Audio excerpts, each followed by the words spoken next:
Can I check? It's working? It's coming?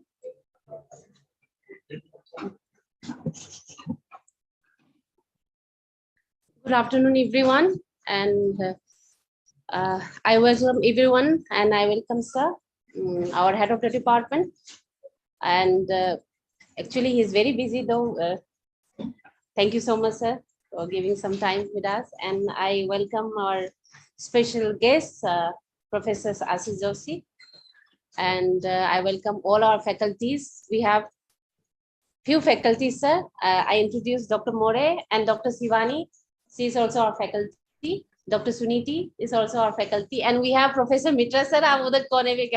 Professor Mitra. And Dr. Kennedy is sitting there. They are faculty, sir. And all of them are research scholar.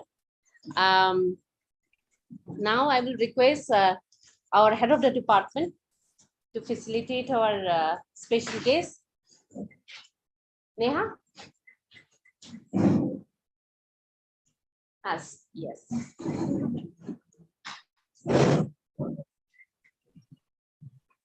Merit पे कुछ नहीं. The token of appreciation.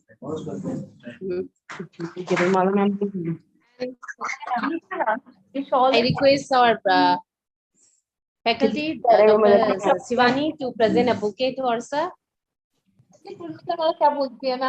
Bouquet?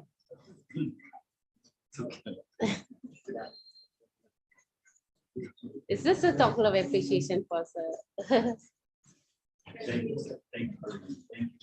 And I request Dr. Suniti to present bouquet to our head of the department.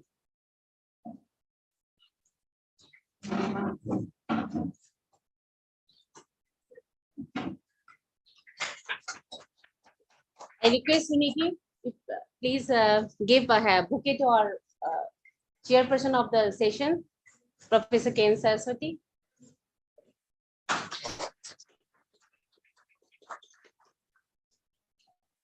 And ma'am, can you please give a token of love from your side to my sir, our special guest? Yes.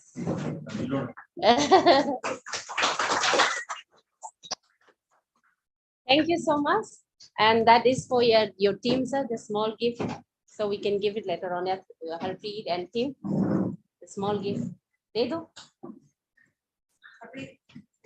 Thank you. All of you, she's our department students, and there was a PhD student work in the lab. So good to hear. And then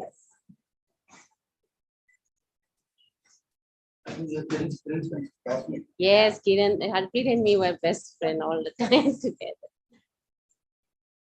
Thank you so much. Thank you, sir. Now I would like to hand over the mic to the chairperson of the session, so you can start.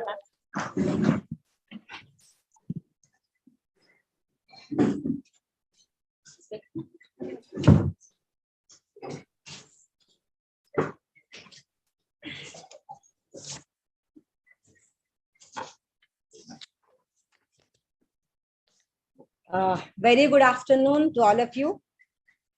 I think most of us have listened to Professor Joshi in our last one-day workshop.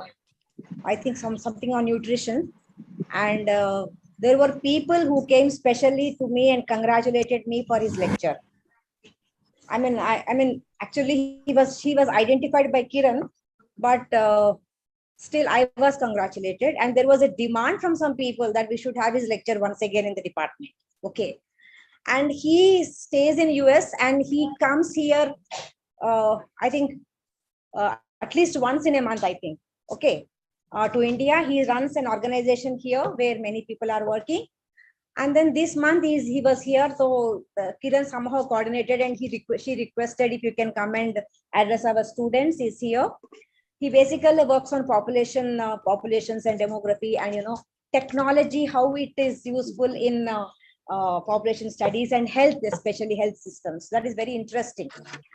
And since he's here, we are having his lecture. We are fortunate, and actually he had a very tight schedule, and we requested him to be here. Even after the lecture, we wanted to talk to him about certain possibilities for not only the faculty of the department, even for our students, if anything. Just we were having lunch together. He asked me a question. I just want to tell you how people think.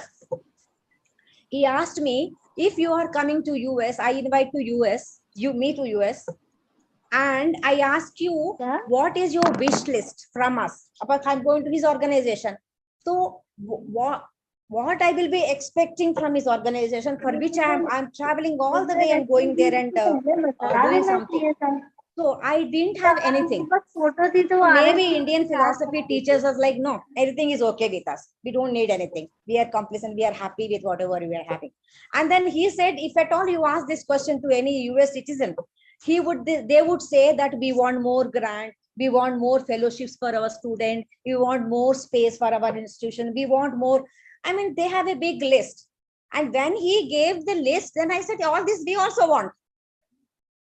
Whatever he said, we also want all these things. But I didn't know that we have to ask for them. So we don't know that we have to ask, and we were taught not to ask, in fact. किसी से मांगना कुछ नहीं है. जो भी है हम अपने में ठीक है. So that attitude, I think we should come out, and I think you all should make wish list. I really like the idea. And finally, we have to, at least if you have 10 points in that list, we will be able to achieve 1 or 2 or 3 or 4, 5. That is a good thing. Thank you very much for this idea. It is a wonderful idea. I never had this before. And coming to his introduction, we have collected some data about him. So I have to just give a formal introduction. I'm giving. Already I have told you what kind of a person, how he thinks. I've already given to a small example. He is Dr. Ashish Joshi is a professor of epidemiology and biostatistics at City University, New York Graduate School of Public Health and Health Policy, New York, USA. He has completed his PhD in Health Informatics from University of Texas, MPH, that is Master in Public Health in Epidemiology and Biostatistics from Boston University, and MBBS in Medicine from Punjabi University. Okay, from here. His combined training in medicine, public health, and informatics provide unique opportunity to utilize innovatively technology-enabled interventions at the intersection of clinical care and population health. He continues to pursue his career as an applied researcher, mentor, administrator, innovator, and an entrepreneur. Apart from that, he also designs, develops, implements, and evaluates sustainable, multi-sector, accessible, affordable, reimbursable, and tailored technologies. SMART. Okay, SMAART. Interventions to address population health challenges of the 21st century. All this SMART is for this purpose. His research in the area of mobile, M-health, that is mobile health, surveillance, decision support tools, consumer health informatics, health technology assessments, public health dashboards, and sustainable development goals has been the diverse global settings, including India, US, Haiti, Nigeria, Brazil, and Egypt. He has designed and implemented more than 20 health technology systems in various languages, including English, Portuguese, Creole, Spanish, and several other Indian dialects in urban, slum, rural, and tribal settings. Whenever we talk of this urban, rural, tribal, they're all very familiar words to us. So I think we will be able to connect to him in this lecture. We should be able to. His research has been funded by various federal agencies, including NIH, AHRQ, US Department of Veteran Affairs, Fulbright, Bill and Melinda Gates Foundation, Ministry of Health, Brazil, Indian Council of Medical Research, Government of India, New York City Department of Health and Mental Hygiene, and New York State Aid Society, and other private foundations and industry. His recent collaboration with Digital India, Government of India, has been to explore innovatively on how technology can be used to address SDGs, that is Sustainable Development Goals.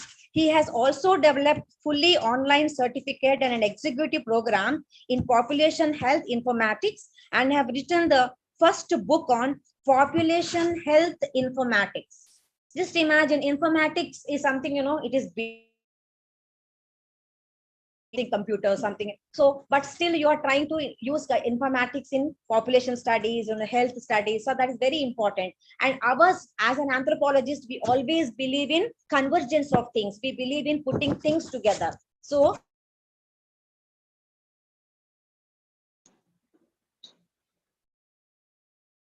population health informatics, driving evidence-based solutions into practice, published by Jones Bartlett. This is a small or brief information, or resume of Professor Joshi, and I'm really happy that he's here today. And I will also tell you something. We wanted to have this absolutely an offline mode, physical mode, and we didn't even share a link in the groups. Only yesterday and day before yesterday, there was demand. When I've sent this flyer to various institutes, there was a demand that should be online. So there are some people who are also attending from other states of India. So that is why we had to immediately make it a dual mode, and we arranged in the morning itself. So there is a space crunch also. Many people are not able to be accommodated here. So we are going on a 30%. So this is what, sir. Thank you so much for being here, and the stage is yours. Hope we will have one fruitful, successful, and good interaction. Thank you, sir.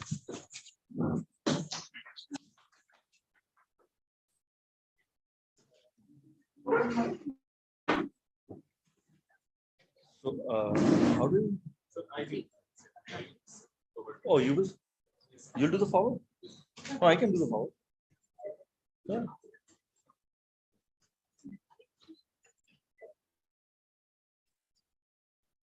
Is it okay?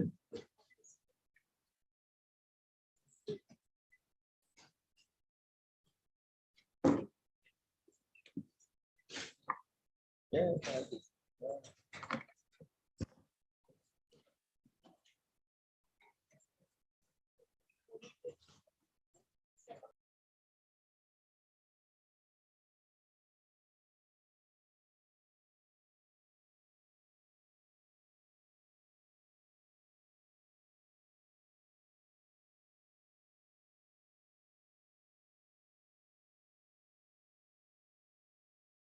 ना तुम्हें बताया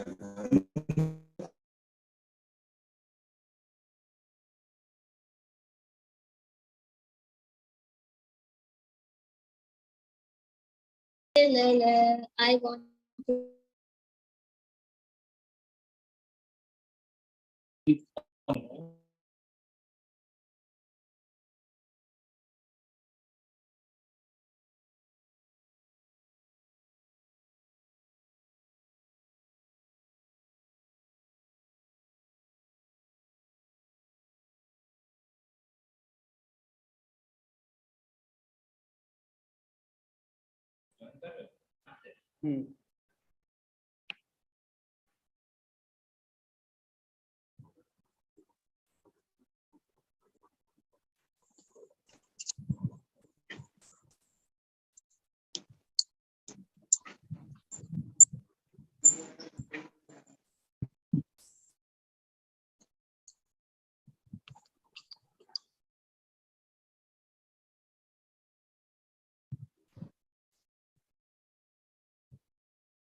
यार phone हो जा रहा है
defined or underutilized. So I will say that in our actually organization, Harpreet is one of the students here. So we hired her as an anthropologist, and she's doing phenomenal work in public health, better than many public health people. So kudos to your department for producing such a great researcher for us. So I think a round of applause for your project. There's a second student also we've hired from the department. I think Himanshu Arora.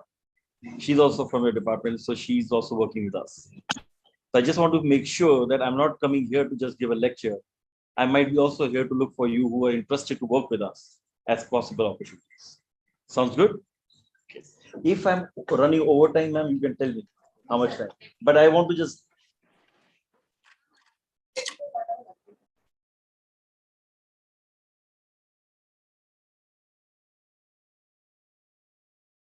that we have to write goals. I always say you should always write goals of why you are doing what you're doing. Whether you will achieve them or you don't achieve them does not matter. But you should have some goals. They may not be fixed goals, they may be moving, they may be evolving. But you have to have some goals. So for me, I am a clinician by training, and my clinical training taught me about evidence and patient care. And normally what happens, we'll do bachelor's in something, all of a sudden we move into master's into something else. And then we forget our bachelor's. So I always say that every aspect of education has given us some knowledge, and we should be able to connect that knowledge to create a better image. So that is a key. So if you're doing biology honors and you're coming to anthropology, you can't discount biology. You have to add the strength of biology to the anthropology. That will make you something unique. So similarly for me, clinical training, evidence-based management, went to medical school in 1994, 1999 graduated. And as ma'am said, actually, I did not know how to turn on the computer. And I have no embarrassment here to acknowledge that. I'm proud of that. Because I did not know that, I made that as my biggest strength. So if you may say, oh, I don't know this, I don't know that, that doesn't matter. I'm not going to come here just give a theoretical lecture. I'm to talk a little bit a real environment scenario. So I did not know how to turn on the computer because I was working in Lady Harding Medical College in Delhi.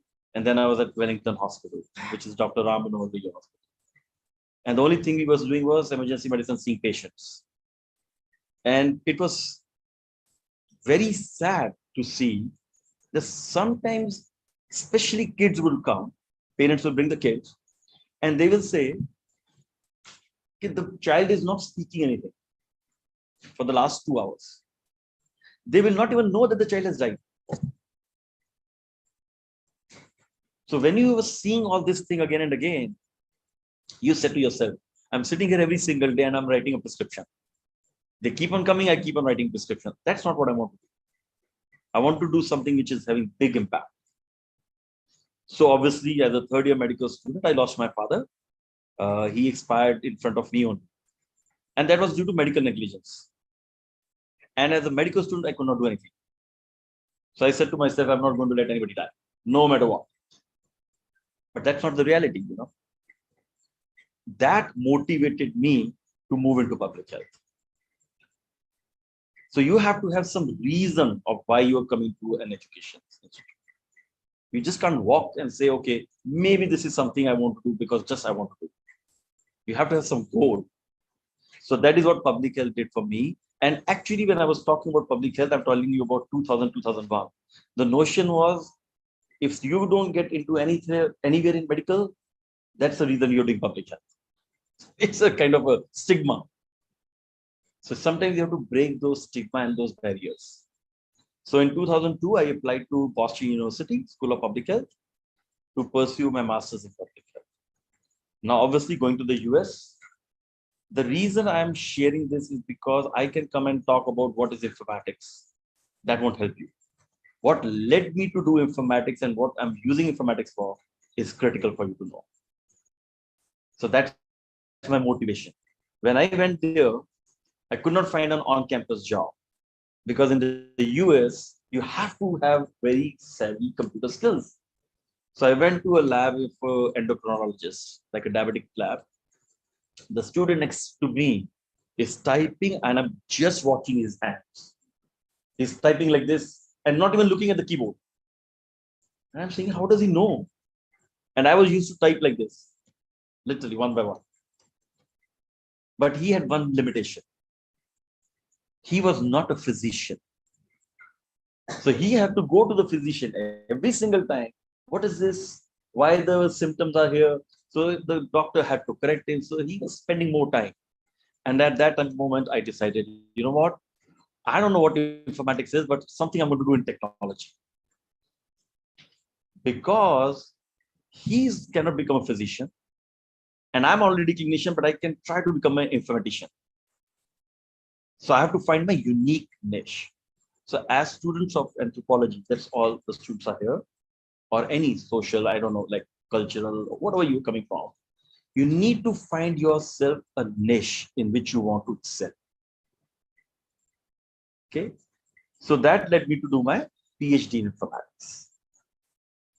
So the goal was to use technology to bring evidence of clinical training into practice in public health. To do what? As ma'am said, SMART. But it has 2 A's, not 1 A. So this is a different SMART. Sustainable solutions. We need solutions which work. Multi-sectoral solutions, right? For example, malaria is a problem. For what? But if you have stagnant water, you can't keep on preventing malaria if you don't want to solve the problem of urban planning.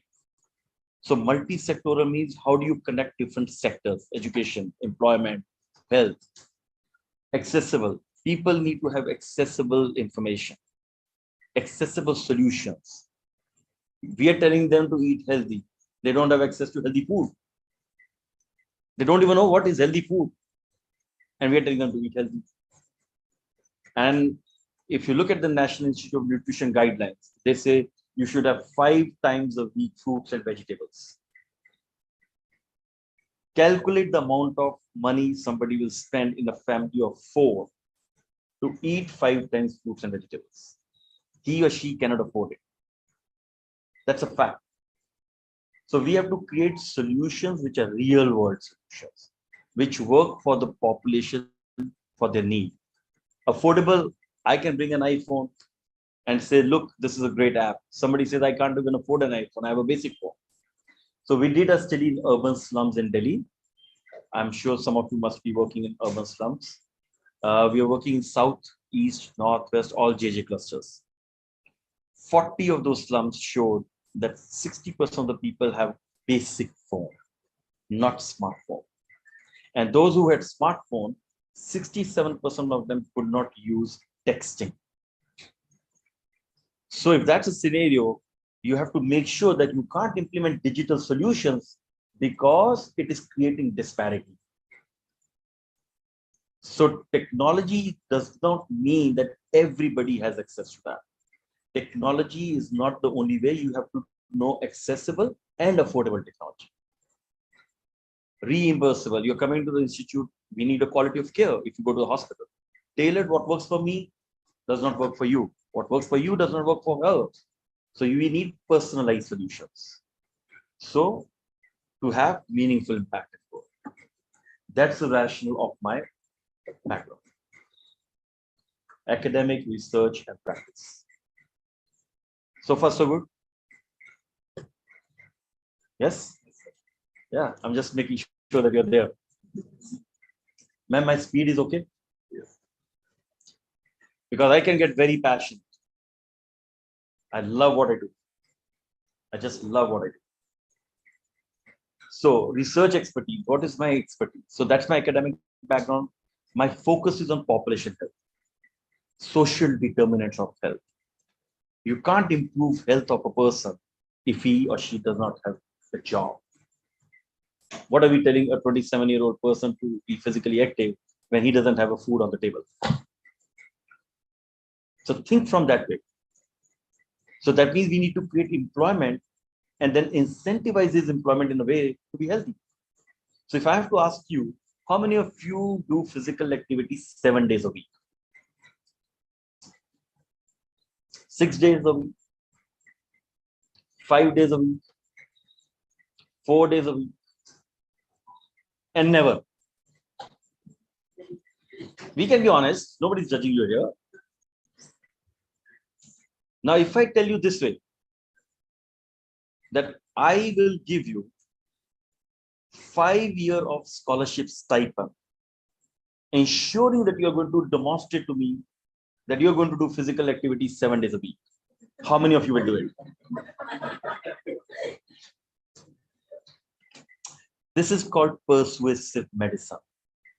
It's a Stanford model where we incentivize people to be healthy, but we do not penalize the people to be unhealthy. See my point? We have the solution. So why we are not implementing it? Incentivize the healthy. So the way insurance works and way the smart works are two different poles. In insurance, the more you age, the more premium goes up. In our smart model, the more you age, your premium goes down. How? For that, you have to learn and work with me. But I'm trying to tell you, incentivize the healthy, but not penalize the sick. So we need to figure it out that if we want to create a healthy environment and focus on not just health, but well-being, we need to look at social determinants of health. So population health informatics is one approach to collect the data at a population-based levels, which will allow us to use social determinants of health data to make informed interventions. This is a very simple way from explain. Now, if I ask you what is number 45, do you know what is 45? It is nothing. If I say 45 degrees Celsius, it's a temperature, right? So number 45 is data. And 45 degrees Celsius is information. Why? Because we are giving unit and meaning to the data. And if temperature is more than 40 degrees Celsius, it's a heat stroke. It's a knowledge. So informatics is not technology. It is data.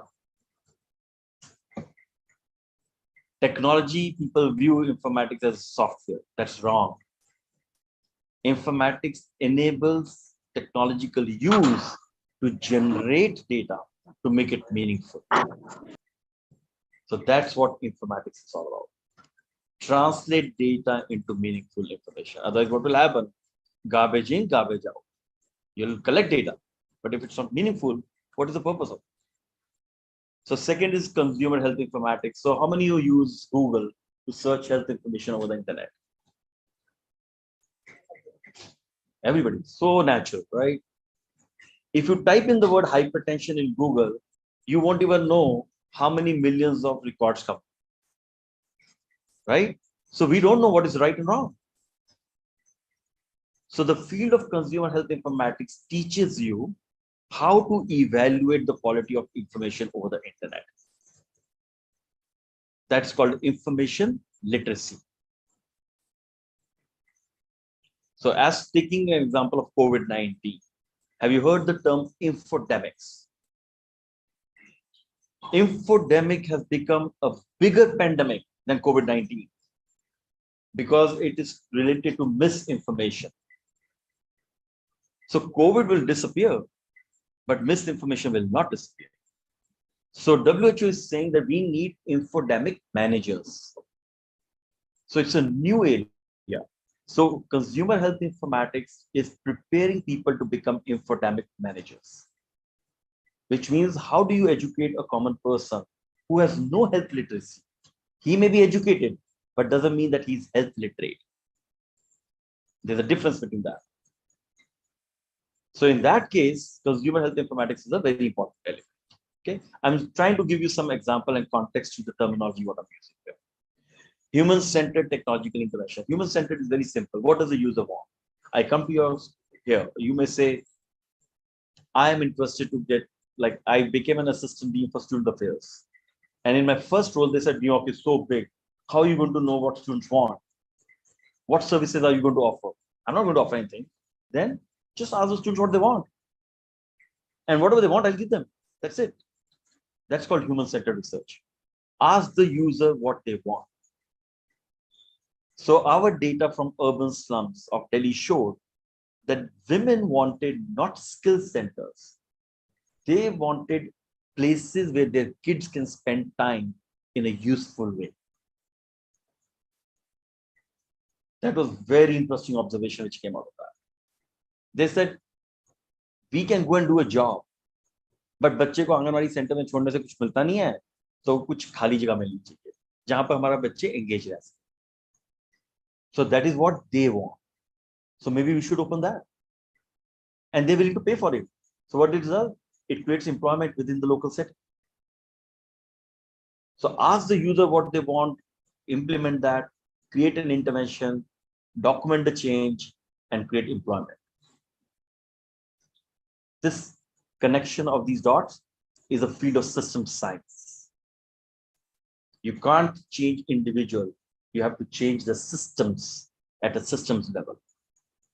Okay, so human-centered technological interventions focus on health systems research.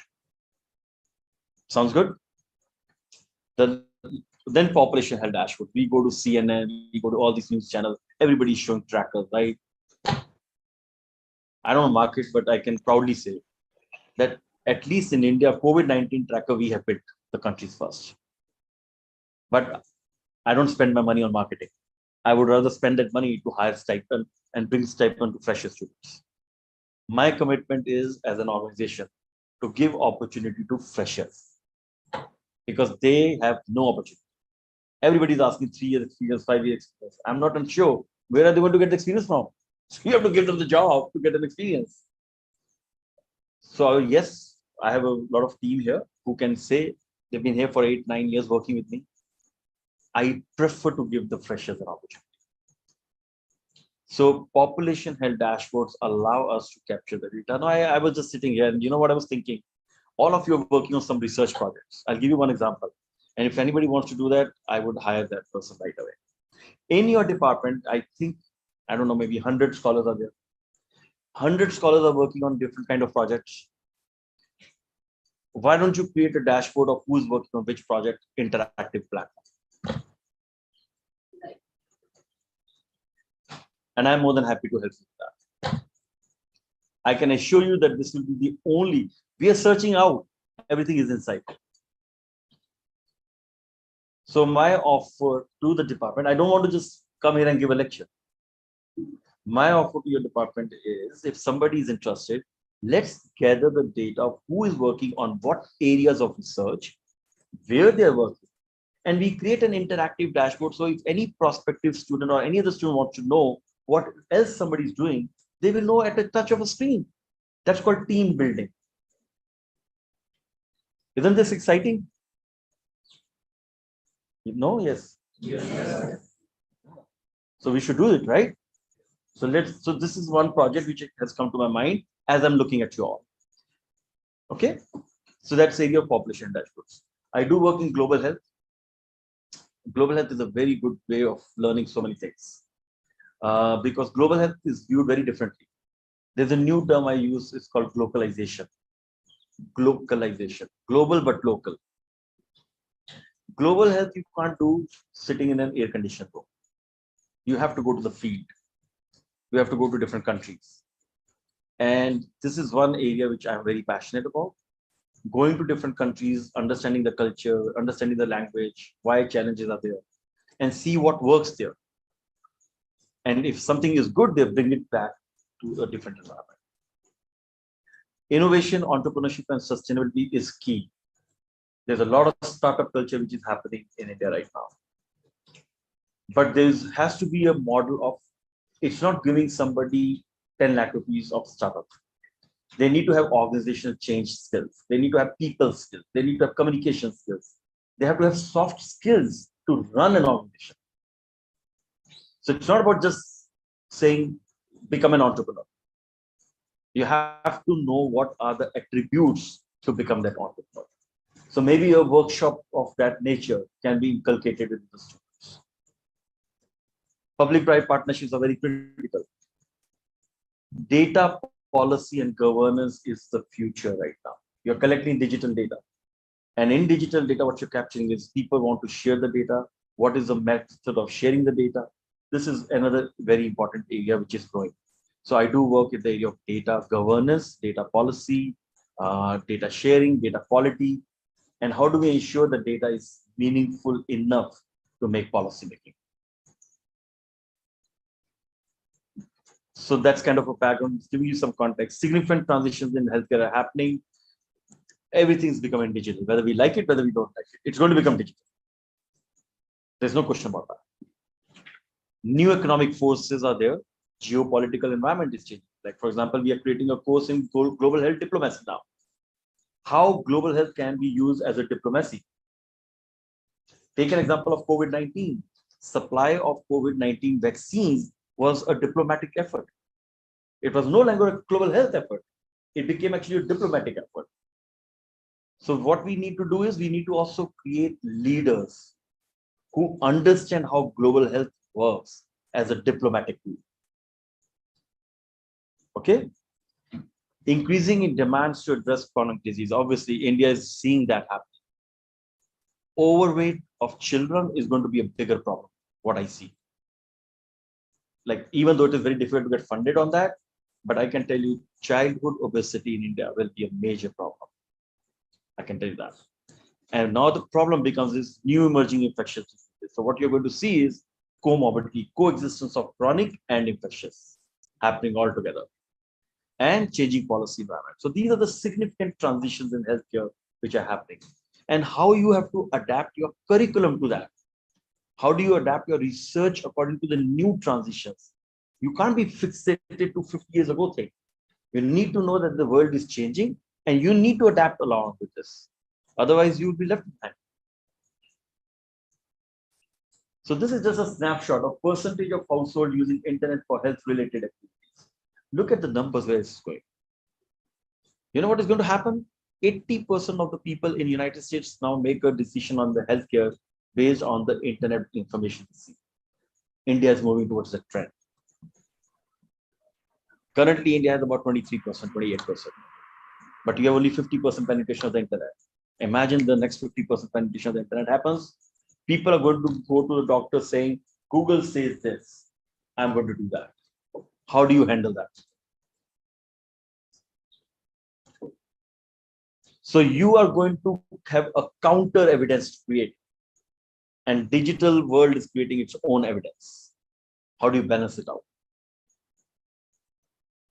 So in 5 years from now, when you're graduating and you're going into a real world environment to work, it's going to be a changing dynamics. So this is just the trend. You need to follow the data trends what are happening. So some of the data challenges are there are variable sets. Everybody's having Fitbits, accelerometer. People are talking on iPhones. We are so much becoming dependent on that.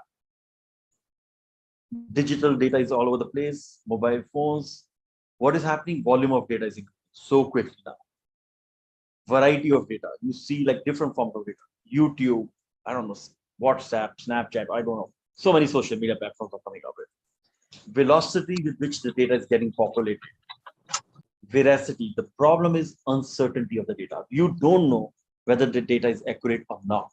That's called veracity. And these are the 4 V's. Remember these 4 V's: volume, variety, velocity, and veracity. What this causes? Too much information, too much relevant information, too quick. Difficult to know which one is reliable or not. But the most important 5th V is value. These 5 V's define big data. You heard this term so much, right? Everybody's talking about artificial intelligence, machine learning. If there's no data, what are you going to apply artificial intelligence on? So I think, it's my opinion, we are training too mechanical, but we have to teach more contextual. We don't want to just become a calculator, but we also need to know what is the interpretation of the finding of that calculator. So I think data literacy is an important component. Data intelligence is an important component, not just data quality. Okay, so value is important. There's enough data in the country, but who is using that data? How are we going to use that data to make decisions? That's a skill you need to know. You can learn SAS, you can learn SPSS, but you have to learn the output, meaning of the output of that SAS. So some technology challenges. So you have data challenges, you have technology challenges, and then you have significant transition healthcare. Technological challenges, access is still a problem. People may not fully know how to use technology even today. Financial barrier is a big problem. Obviously it's becoming much better. Technical barriers still, network connectivity is a problem. You can't just have people move up the ladder, those who have access, and leave the people behind who do not have access. That's causing more disparity. It's a digital divide. Digitization does not mean to increase digital divide. Its purpose is to solve the disparities. But by introducing so much of digitization, we actually might have some people lagging behind. We can't do that. So privacy and quality is another area which is critical. And lastly, very important, is a lot of people don't know what technology can do. They just don't know. So lack of awareness. Obviously, there are many challenges, but I try to put some major things, basic things. So what is the need? To convert data into meaningful information. So policies should be driven based on data, not on data. So how does it help us? Timely and reliable information. You've all seen COVID-19. People have been sharing all kinds of data. Nobody knows whether the data is right or not. What is actually happening? So timely and reliable information, information-driven decisions, presentation of new knowledge, and improved ways to analyze. So this is the purpose of converting data into meaningful information. My second aspect of the presentation was this basis leads to the field of informatics. Okay, we talked about the problem. We talked about data challenges. We talked about technology challenges. Now, how do we solve it? So informatics is a information defined or science which defines data with meaning. Simple. There was a huge debate in the US. We should call it health informatics. Should we call it medical informatics? Should we call it clinical informatics? Should we call it what? Now, everybody had its own vested interest. Some said medical informatics because clinicians wanted to control it. So finally, some agreement was done, and the term came out to be biomedical informatics, which means science of information which is applied in context to biology and medicine. Let's put that way. But the problem with this definition is it's very clinical oriented. So there was a lot of debate why you are calling this as a biomedical informatics. What will be the role of psychology? Where will the role of geography comes in? Where will the role of population sciences comes in? But that was being said. So I think maybe you remember what I told you. When I went, I did not know use of computers or anything. So there was a group, and I decided to kind of join the bandwagon of 3-4 people. And we said, no, we are going to not agree on this term. We are going to agree on population health informatics, because that's a social determinant of health. Now you're putting yourself at risk because you're challenging a system in the US, which is for 50 years using the same terminology. It's not easy. There was no funding for this. So population health informatics in a very simple way is how do you use technology to generate data at population levels in community, hospital settings, different settings, so that you can come up with interventions that work for the people. Sounds good? So this is how the terminology came out. There are 4 broad domains of informatics. Bioinformatics deals with molecular and cellular processes. Lot of time people confuse when I talk about population. They say, "Arey, ye to bioinformatics, I know." That's not bioinformatics. It's different. So if you're working with genome, genomic mapping, gene sequencing, DNAs, that's bioinformatics. It's dealing with molecular and cellular processes. From there, you move into tissue, which is the imaging informatics. So, for example, in COVID-19, CT scans, ultrasound, X-rays. People were trying to come up with predictive tools. If the CT scan shows this reading, is it likely to result in some kind of a mortality? So that's imaging informatics.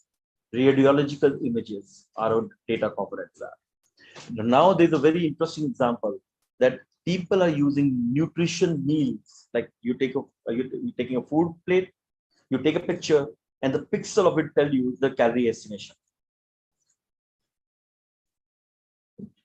Amazing work coming out of UK. So think we are still using 7-day recall, food frequency questionnaires. Second, there's a very interesting project which is happening in UCLA, California, where you take a cart and you put your food on the cart, and it will tell you how much calories you have taken now. So it triggers the cart that you need to offset some of the unhealthy food. Guys, what are you doing? It changed the behavior. So what I'm trying to tell you is behavior change research is a very important element. So moving to clinical informatics. Clinical informatics is dealing with more like hospital systems, electronic health records. You go to the hospital, very interesting, for example. You go to the hospital, they all put the financial data. Like how you have to pay this much, this fees is for this much. But if you ask them, show us the health outcomes data, they don't show that. So if an EHR can take and capture financial data, why not health outcomes data? So this is a problem. The last part is population health informatics, which is taking informatics to a population and a prevention level. So my interest in population health informatics is I want to focus on prevention, not on management. Yes, management is great, but you're waiting for people to be sick. There are people in this community who are walking with high blood pressure. They don't know that until they fall sick and go to the hospital. So population health informatics, the goal is to actually strengthen clinical informatics by keeping people out of the hospital. So it's a preventive model. Okay. When I was writing this book, my dean told me, write a book, Ashish. The world needs to know that this is an area of expertise. And the reason I also discuss and giving you these examples so that you don't feel that the success is very rosy. It's not everybody, everything is not green.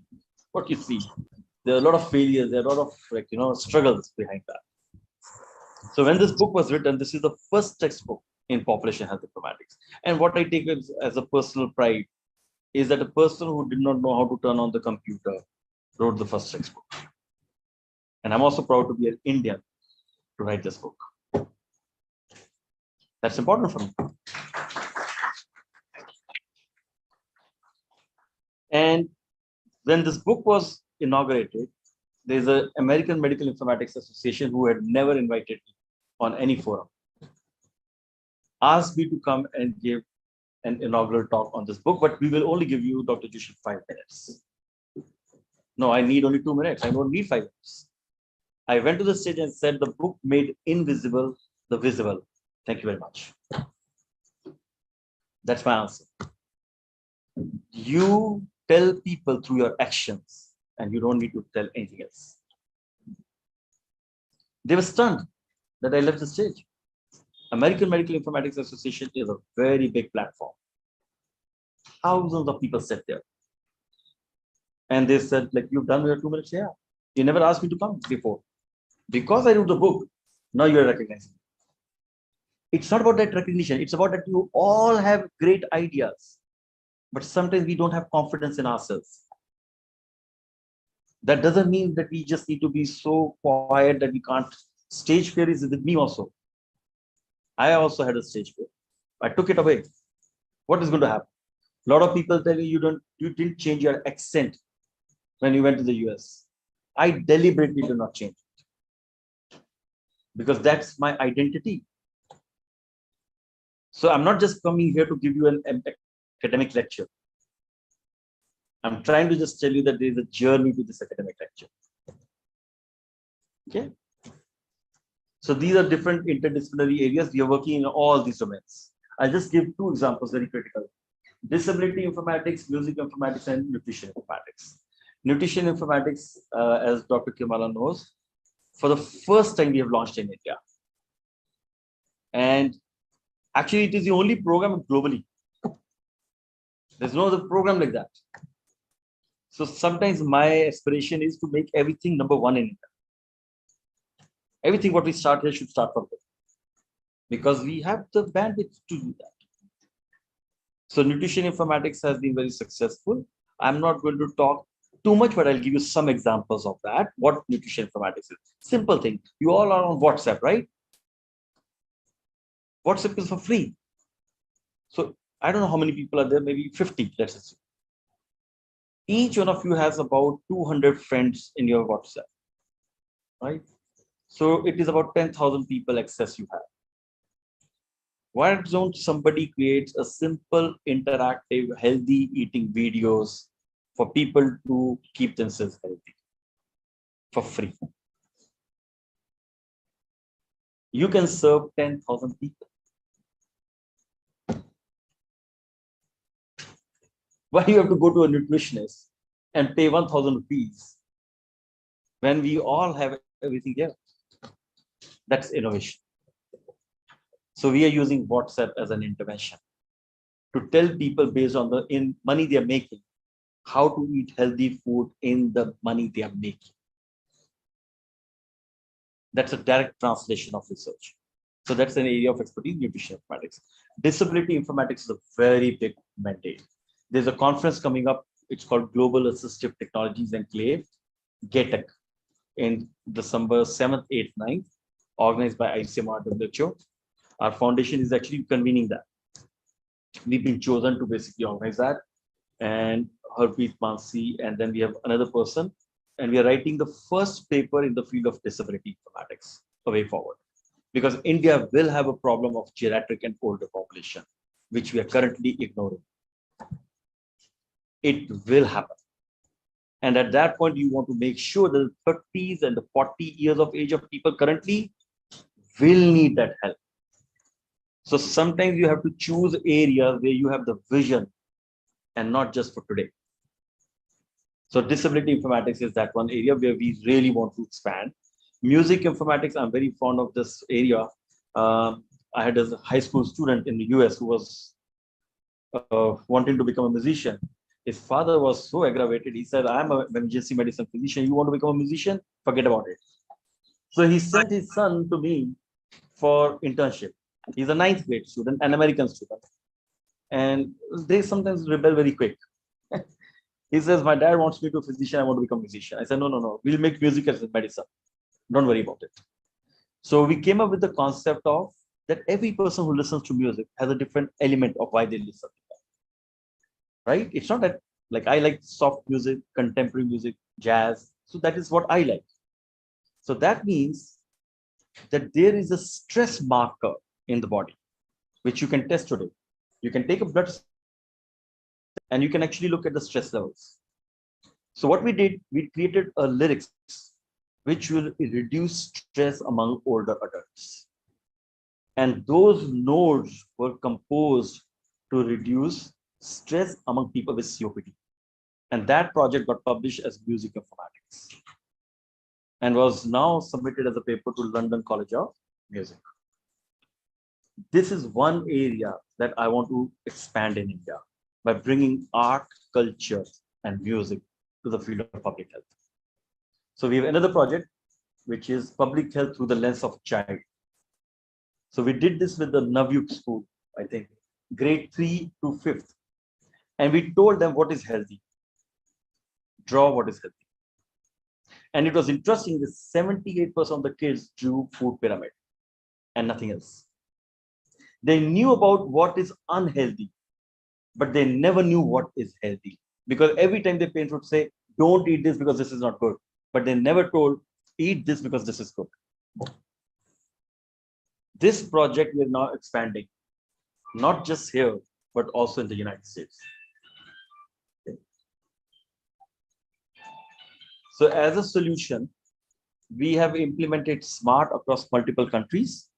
And I chose this slide for you because if you look at it, each country represents a continent. Somehow to show that my model works across every country. And the most difficult part was Brazil and Nigeria. Very difficult. Brazil, there was a language issue. So they had asked me whether you want to go to Sao Paulo or Northeast Brazil to work. I said, what is the difference? I had no clue. They said in Sao Paulo, they speak English. In Northeastern Brazil, even in the university, they will speak Portuguese. So you will have to be very difficult to understand. So I chose to go Northeast because I want to be in a challenging environment. So for 3 months, I am living in a place where they don't understand what I speak and I don't understand what they speak. So I understood through sign language. And that is a place where I did all my PhD work. It was such an amazing project there that nobody in the world knew that they have the best telehealth system in the world. Why? Because they had never published a paper in an English journal. So think of this way, that such an amazing work is going here. But we are not publishing at a global stage because of 2 reasons. One, the cost. And I can say here that there are reasons why they have kept the cost. It's also monopolizing of the research. So you have to know that as more and more information, you should put it out. Even if it's a blog, even if there's a platform called Medium. How many of you have you heard that Medium? It's a MEDIUM. It's a website. You can publish everything out over there. Get your word out for free of cost. Amazing pre-print platform for students. These are the tools where you bring your own research ideas out and people will see it. Okay. So these are some of the applications of different work we have done.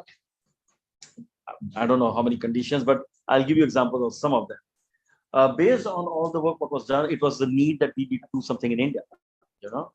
And I think I had no clue. I had met Secretary Health, Dr. Katoch. If I don't take his name, I will be discrediting. I owe him a lot. I owe him a lot. He was Secretary ICMR, if you know, ma'am. And wonderful person. I was introduced to him in 2010 for 15-20 minutes. And some of the scientists from ICMR were in US. And they said, the work what you're doing, India really needs it. Why don't you come to ICMR? I had no clue what ICMR is at that time. And in 2010, I came and I was given like 5 minutes meeting in the ICMR headquarters. And he said 9 things to me. We will support rural setting research. We want really intervention research. Great points. And I had a copy of a proposal with me and I said, sir, either you're telling lie or you're going to fund it. I have a proposal which includes all the 9 points. And you know what? The project got funded. That was the first project in India to use technology to address the issue of diabetes, hypertension, cholesterol, obesity in the state of Odisha, with 750 patients as a randomized controlled trial. We took the technology in the tribal rural areas and showed it is doable. And that was in 2010. The project ended in 2012. And I asked him, now what should I do? So I'm telling him 4 things. He said, what do you want to do in India? Like, you guys well settled in the US, build your career there. No, there's a mismatch between education and employment. People are getting educated in something, employed in something else. There's a difference between job and a career. Job is you sustain yourself. Career is where you build your trajectory. There's a difference between a teacher and a mentor. Teacher might still get paid. Mentor doesn't get paid. It's selfless. So we need not problems, we need solutions. And he said to me, why don't you open your own incubator? The vision you have, I suggest do that. I will wait and see for how long your energy lasts and how long you are willing to take this on with you. So in 2012, March 6th, the concept of foundation came. And on March 24th, 2012, we set up our office.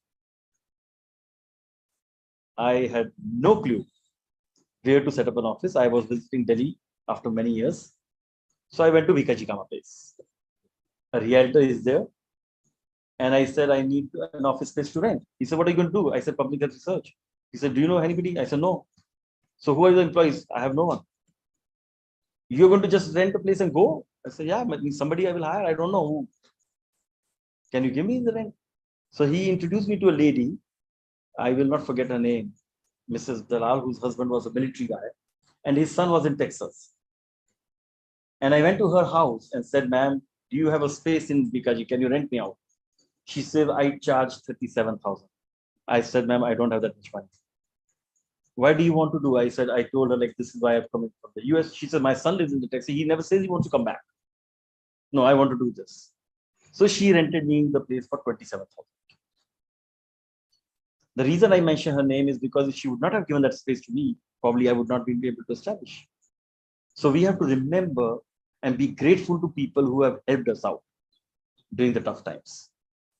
So it's not about just getting an education degree. It's about also being grateful to those who have helped us.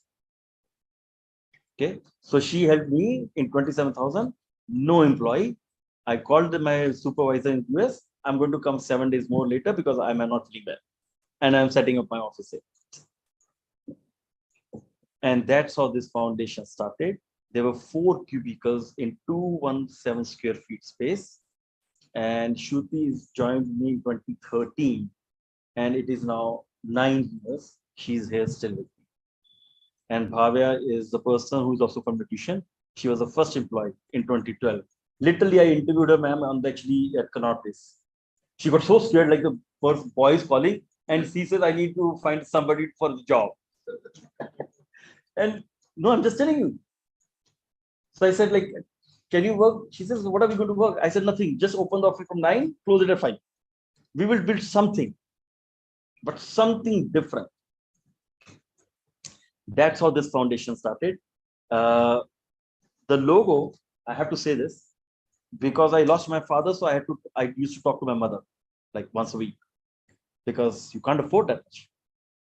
So if you see, it's a sun actually, and the blue is a moon, and there are lines in the middle. That's obstructions. So that means when I used to call her at the night, it was day here. She will tell me her challenges, I will tell her my challenges. So I said, the logo has to be a sun and a moon. No matter which part of the world we live in, the challenges are the same. That's what this logo is. Okay. So this was no word of research. It is like you have to have a dream to fulfill something.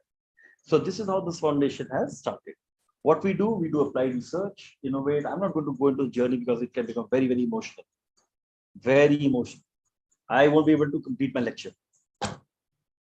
There is a lot of work which has gone into this. 20, 22 hours every single day and working day and night just to live this dream. So we do applied research. We love to innovate, educate, mentor, and engage communities. And my goal was to become the largest employer on public health. I don't want to just train people and say, go and find jobs. I want to hire people. So our focus was really to start with research as a component, because at that point, I'm telling you in 2012, India needed more research. And saying that, okay, research is so important was a challenge. Why? Because you're going into every single door. We have to do this, we have to do this. So I used to come every month. Thursday, I used to take flight and go back on Monday morning. 17 hours coming, 17 hours going. And I did it for now 99 times. Probably, if I'm not wrong, I'll be the only NRI who has done this. But we never recall these things. We take time to think about it. So this is what we do. There is a mission and vision. I'm not going to talk about that, but the mission and vision is very clear. I have explained to you. The goal is to create solutions which are multi-sectoral. These are the focus areas we are working on. Employable skills. These are SDG goals. Zero hunger, good health and well-being. Gender equity is a very important element. And I proudly say that our organization has 99% women employees. Not that we are biased. Not that I'm biased. Because these are women who may have got married, may have kids, may have left the job, but still want to do the job. You retain them. Knowledge has no boundaries. If somebody is not in Delhi, that doesn't mean that I can't hire that person. So half of my team is somewhere else. Somebody is in Muscat even. So talent has no boundaries. But people should be willing to work hard. I don't remember seeing anybody's CV in the last 10 years to hire a person. My team is a witness to that. I have never reviewed a CV, man, to hire anybody, because CVs can be live. The only thing which I do, I speak to the person over the phone and I use my sixth sense and my instinct to hire. And I've done pretty good in the last 10 years on that. So gender equity, clean water and sanitation, and reduced inequalities. Because the biggest problem for health is inequality. Whether it's income, whether it is gender, whether it is employment, whether it is health, whether it's education, you name it. Everything has a problem which is inequality, and that is widening. So until we bridge that gap, we can't improve health. These are the different research domains. It's all these implementation science. We're working in sustainable development goals, digital health interventions, social determinants of health, urban poor. Tons and tons of projects we've done. Tons and tons of projects. Remember, we are still in 217 square feet space. I have not moved forward yet. That I will tell you where we are now. Misinformation, laboratory informatics, M-Health. But it is based on 5 pillars, ideas. Being inclusive, having diversity, bringing equity, And a lot of people talk about these three things, but they forget that there are two other important elements: accessibility and sustainability. So everything is based on these 5 pillars. At a glance, I fast forward 10 years. We are still in presence. We are still sustaining. So that itself is a success. There's no boss in this organization in India. There's no vertical structure. We are horizontal. But we call you practice boss. Ma'am, that's your regard and respect. I will take it.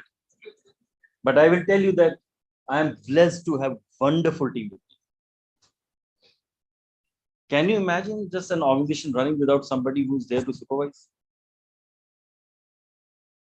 They are self-responsible. Nobody's checking them whether they're coming at 9:30 or 10. Nobody's asking them whether you're going to go at 5 o'clock, 3 o'clock, 2 o'clock. None. How many organizations are able to show that they have sustained for 10 years like this? That in itself is a success now. I will say that everything listed here is #1 time globally. The PhD in Population Health Informatics program is the first in the world established in the state of Uttarakhand. We have 21 scholars, PhDs in that. Dehradun mein. We have a certificate course in operational research in population health. This was my dream project, where I wanted undergraduate students from medical, nursing, allied health sciences to do operational research. We have now about 500 plus students in that program.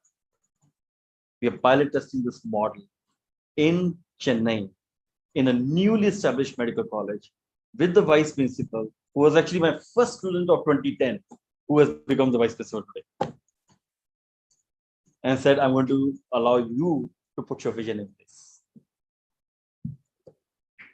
We have Health and Nutrition Informatics program with St. Anne's College Women, Hyderabad. So we've got 8 isomer grants in last 10 years. 4 are complete, and we have currently 4 funded ongoing grants. And I know that one we have submitted with Dr. Kiranmala.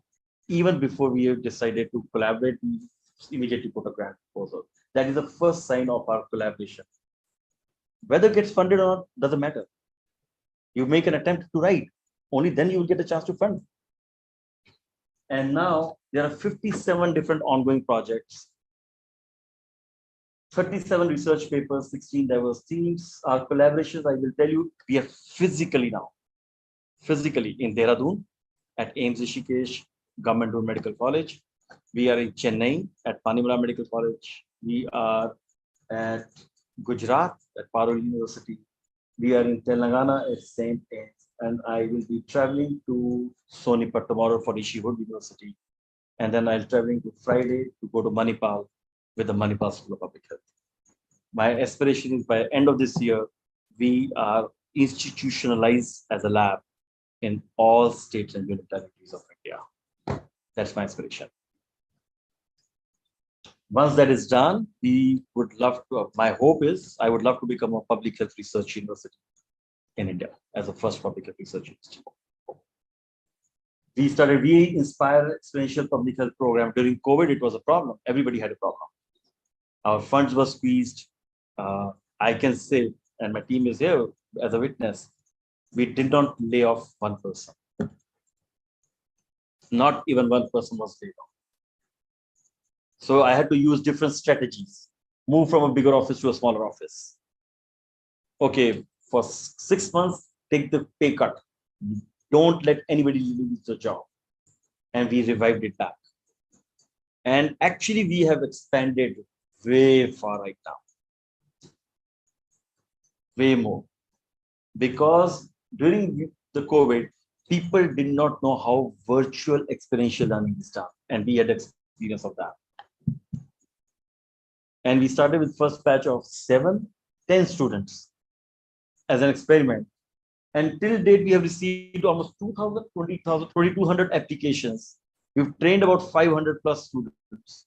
Imagine those 500 students would be sitting idle at home. How much this organization has contributed to them. To me, that is public health. They could have mental health issues. They could have family issues, so many things. They're sitting at home. But we created opportunity. I don't know how many webinars, how much we did, but we are very proud of that. And I think my hope is that we had 143 plus institutes, 28 states, union territories. So this is like a glass of 10-year journey. What we, it looks so simple, right? But the soul, the sweat, everything which has gone is probably just historical. At some point, I will write about it. These are our different initiatives. You all can engage in any of these initiatives. I'm not going to say that I'm here. You can, it's up to you. You want to participate. We do camp. A camp is a career and mentorship program where students come. Then we create from camp, we inspire. We take interns, fellows. Once they come from there, we conduct more impact awards. So we gave them some funding to do something.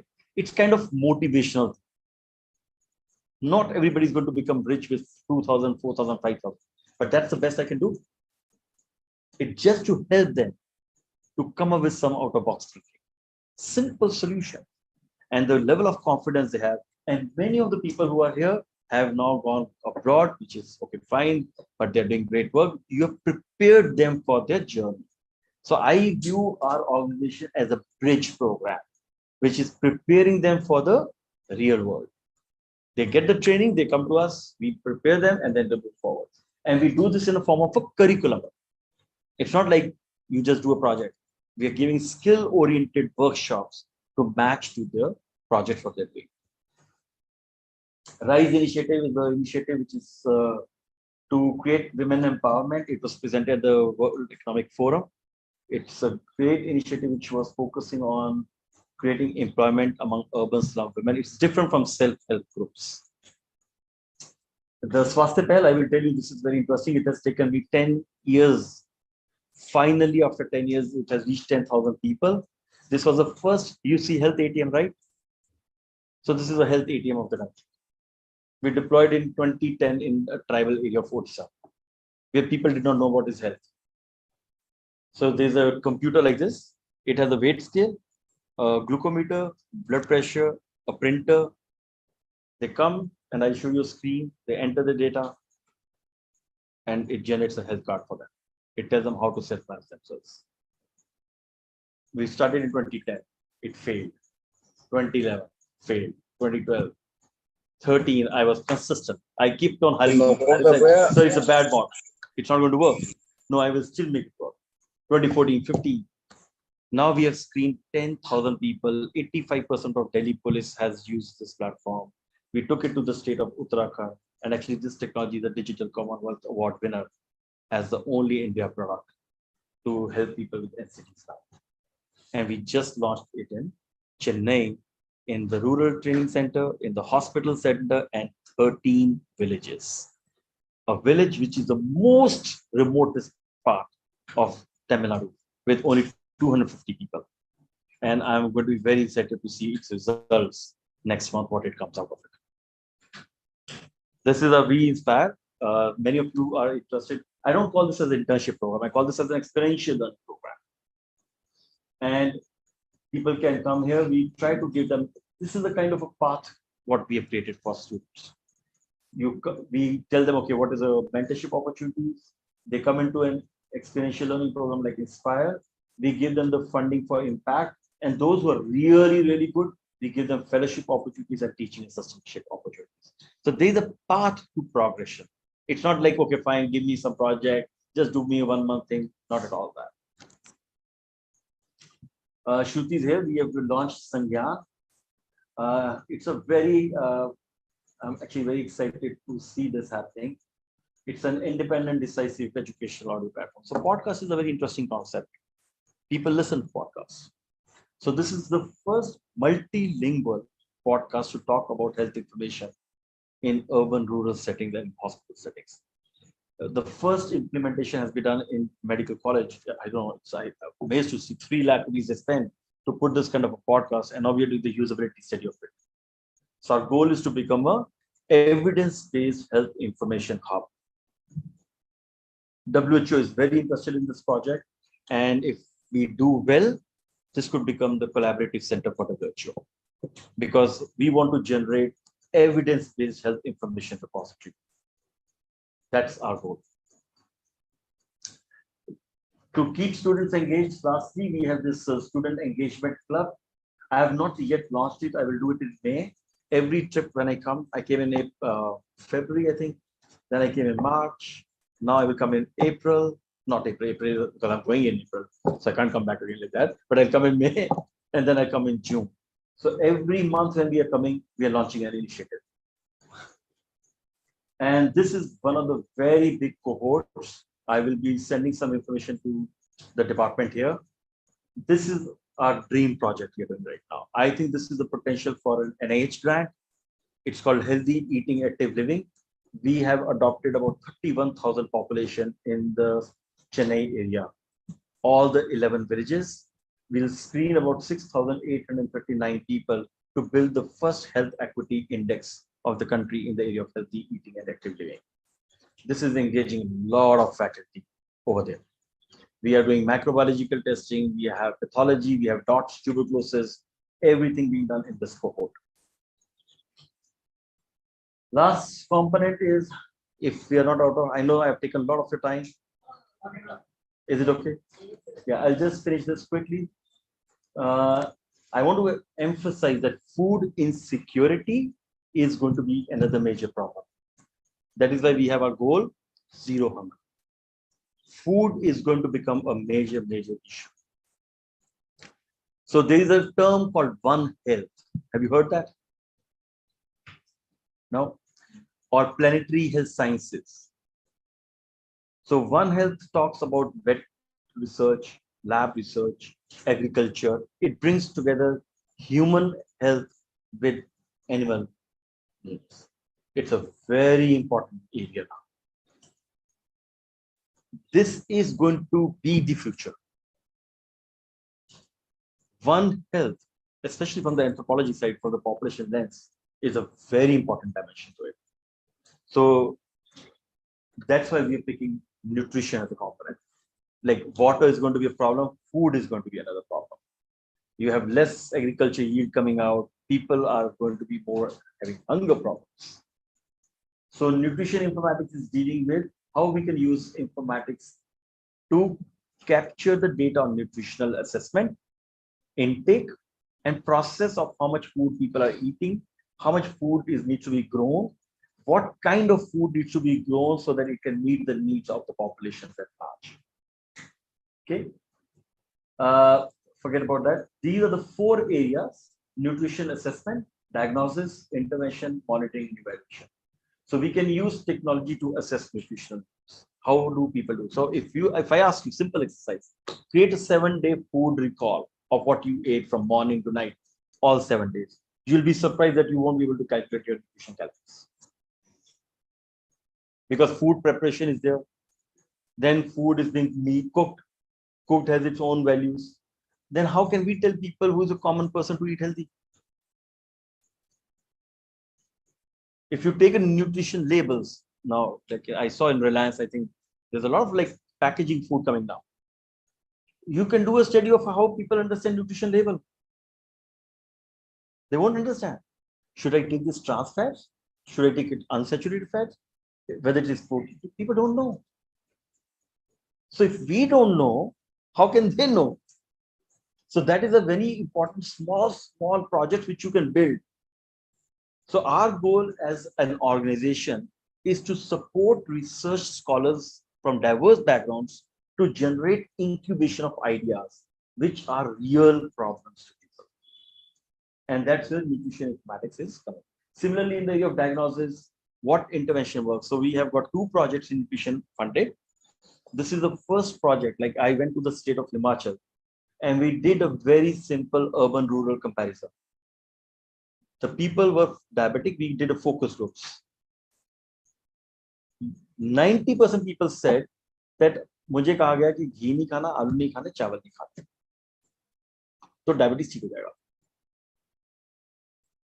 Then what do you eat? They were eating on an average 14 chapatis a day. क्योंकि उनको ये नहीं बताया गया कि चपाती है so much carbs. and their blood sugar was 300, 347. So it's not their fault. They were told, okay, no, don't eat like rice, don't eat aloo and don't eat this. Now they are farmers. They are always going to get more hungry because they are going to be quick and working in the field. So we have to tell them in a different way. Then we did a study in Chennai about smoking behavior. Why do people smoke? The first response came, I have to pass my time. Wow. So you smoke because you don't have anything else to do, just pass your time. Now, how would you improve knowledge? It's a behavioral problem. And then we asked them, at what time do you smoke the most? They said 11 to 12 a.m. So what we started doing, the moment it was a small study, we started to make calls to these people at 11 in the morning so that they're engaged in conversation with us. The moment the time would go, they will feel they wasted a lot of time, they'll go back to work and they will not smoke. It's an intervention. So you should, as anthropologists, if you're exploring the questions, you should ask people, why do they have this behavior? It's not only a knowledge problem, it's a behavioral problem. If we as health literate are not changing our own behaviors, how can we expect others who are not health literate to change the behaviors? Okay. So these are some of the skills which are needed for people who want to pursue the field of nutrition informatics. They should know how the data analysis is done, how to assess nutrition information online, how to design systems in practice, and what are some of the public health databases. These are some of the examples of the projects we have done. How do we evaluate nutrition apps? We've mentored about, I think, 99 students in the field of nutrition informatics. From Lady Irving College, I think SD College, Institute of Home Economics or something, whatever they are, there are multiple. I don't even remember right now. So these are the different kind of projects we are doing, just educating them about new techniques of where the world is going, so that they are not like just living in a kind of a place where they are not sure that, wow, I'm evaluating this, but somebody is doing this. This is our health ATM model. People come, we capture data on socioeconomic factors, behavior, clinical assessment knowledge. It generates a health card. We have a lifestyle team. It actually sends a personalized message. If you look at this, to be very frank, I have data on 10,000 people. Every aspect of data I have. How much money they spend on computers, lancets, strips, cotton swabs. And I can tell you right away, 30,000 if we are spending about cost of a computer, 1,000 is a weight scale, 800 is a glucometer, 2,000 is some kind of blood pressure machine. Total costing is about 45,000 rupees, one-time investment. And if you take the strips, the lancet and the swab, the cost was about 17.6 because 6 rupees was the cost of a strip of a glucometer. If you lower it down, what we are able to screen in the 17.6 rupees, diabetes, hypertension, high cholesterol, obesity, gestational diabetes, preeclampsia. And if I cut the cost of a printer, which is 10 rupees of cartridge, because we are creating an ATM card now, in 1.6 rupees, you can actually come up with a preventive solution for non-communicable diseases. And this is what the model looks like right now. It's a one-page screen. You enter the data, collect it. Right now, we are doing this in multiple places now. So one thing to remember is innovation will not come so quick. You need to be persistent and give some time for it to kick it up. And the United Nations Secretary General said, give me the solution in the world at $1.5 and I will implement it. And when I was being invited to give a talk on the United Nations Forum, I said I have a solution for 1.6 rupees. It works. So if the solution can, this is how the card comes. And we use this color because people did not understand literacy of health information. So we use traffic light. Red is a problem. You need to stop. Any illiterate person is also there. He will say, "Oh, lal batti rukna padega yaar." Green means okay, you can. It's okay, you can keep on going. And orange was, you need to be careful, guys. So we use the concept of traffic light to demonstrate risk to account for health literacy. This is our nutrition informatics hub. This is a global platform, and I will share information with Dr. Kiranmala about that. And this is the ideas hub we have created for the first time in India. We are creating a collaborative researchers group across multiple institutes. Lastly, obstruction is opportunity and innovation is struggle. Nothing is going to come easy. I can only thank you enough for having so much patience to listen to this. I tried my best to compile it. I know I've taken more time than what I was probably allocated, but this is something hopefully you will take some lessons from it, and hopefully it can help you in some way. But I'm not here to just give a lecture. I'm here to tell you that I'm here to work with you. I'm here to offer the resources what are needed and any opportunities which you think can help you to move your career forward. So with that note, thank you, ma'am. Thank you very much. And I want to thank the Department of Anthropology for allowing me to be here among you all.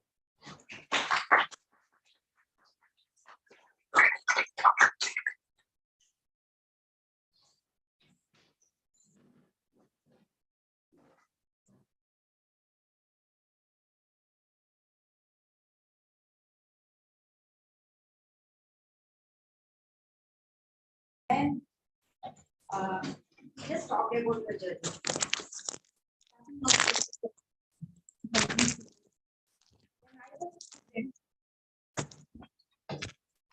When I was a student, whenever I came for presentations at the back, I used to sit there, and anybody who is showing a lot of graphs, complicated pictures, I used to, "My God, so good." And I don't understand. Whatever I don't understand, I used to think it is big. Okay, whatever I understood is yeah. Koi baat hi nahi. So that was my mindset at that time. But now I realize whatever I understand is only right. Whatever I don't understand is nonsense. I realized that. So today I understood everything. Every sentence that you spoke made sense to me, and I think it made sense to everybody. I hope so. Okay. And second important thing I also wanted to highlight here is, Sir was talking about his journey. Here it's not the question of how you are using informatics in various fields. Apart from that, he was trying to give you how a person who has not done anything in informatics can write a book and help so hundreds of people in informatics. His journey, that is something all students, so you have to record it and try to emulate it. You should try to do something like that. It's not, so that is very important. I found in his lecture, like, it's not what outcomes are always important, but the journey is more important, how one reaches that place. Third, thankfulness. A person who gave him a house for rent, he doesn't have to thank. Of course, you paid and you got. You don't have to. But that is something very, very important quality of a person. That is, I liked it. And when Kiran first chose me as a supervisor, I asked her, "Why did you choose?" I was a very junior lecturer at the time, second batch of MSc.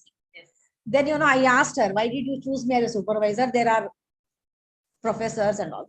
She said, "Madam, I don't find artificiality in you."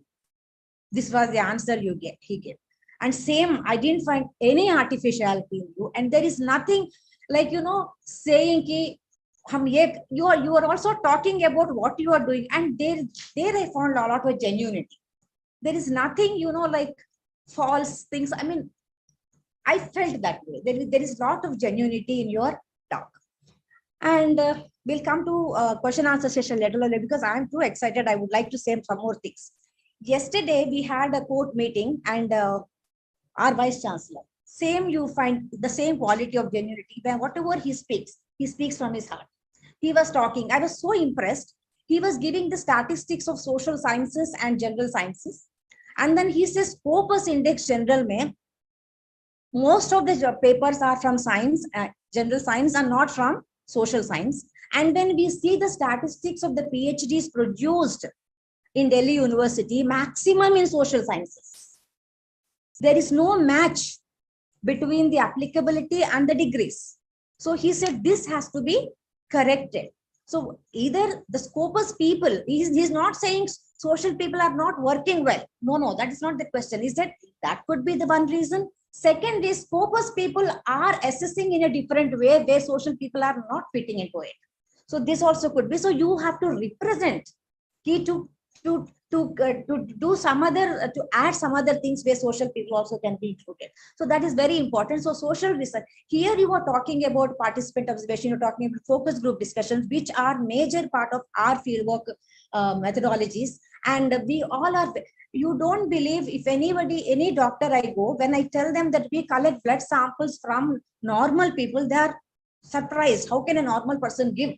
So, but we are perfect. We have all the skills to collect any data from any individual from populations. All anthropologists, they're fully trained, especially our department people. Second, disability informatics. Very important for people like me who is going to retire within 5 years. Okay.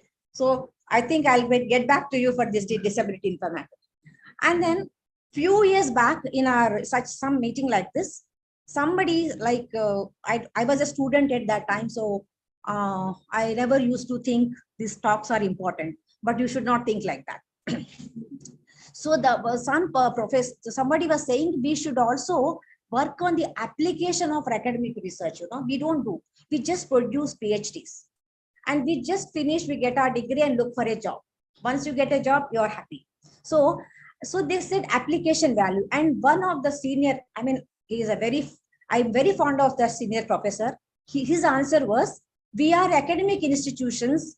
We should produce quality academics. That's all.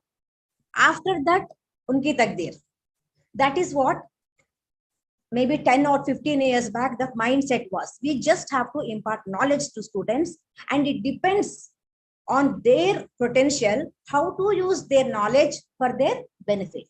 But I don't think that attitude or that mindset will work here. But from today, here in Department of Anthropology, more than academics, we also have to look into the application value of whatever you are doing. Why should you do it?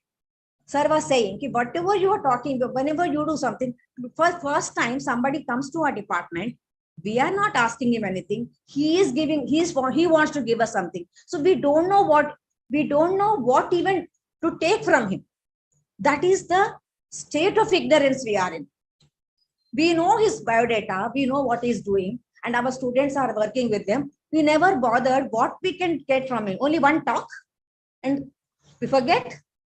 At least he is reminding us, we can give you this, we can offer you this, we can. Whether he gives or not, that is later part. At least he has got the intention to give.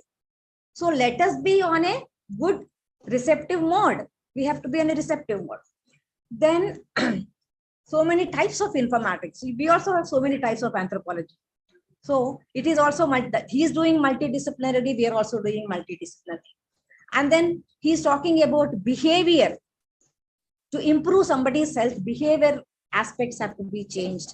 So that is again a part of anthropology. How we can put ourselves into such application-oriented institutes or organizations and do something meaningful and useful to humankind. That is more important than degrees. Of course, degrees, everybody will get degree. Once you are registered for PhD in any ready university, you are bound to have a PhD bound book, and then you will get a degree, a piece of paper. That is not important. At the end of the PhD, what you become is more important. For that, sir was saying, persistent efforts. You have to be consistent. Department, you should come. Why all the research scholars are not here today? They must have been. We have around 100 research scholars.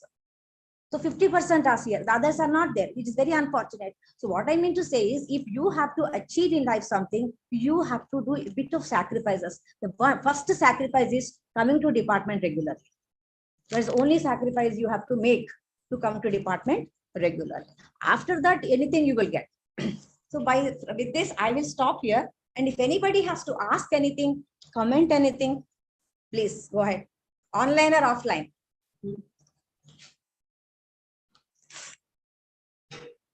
Only people can raise their. Yes, Tanya.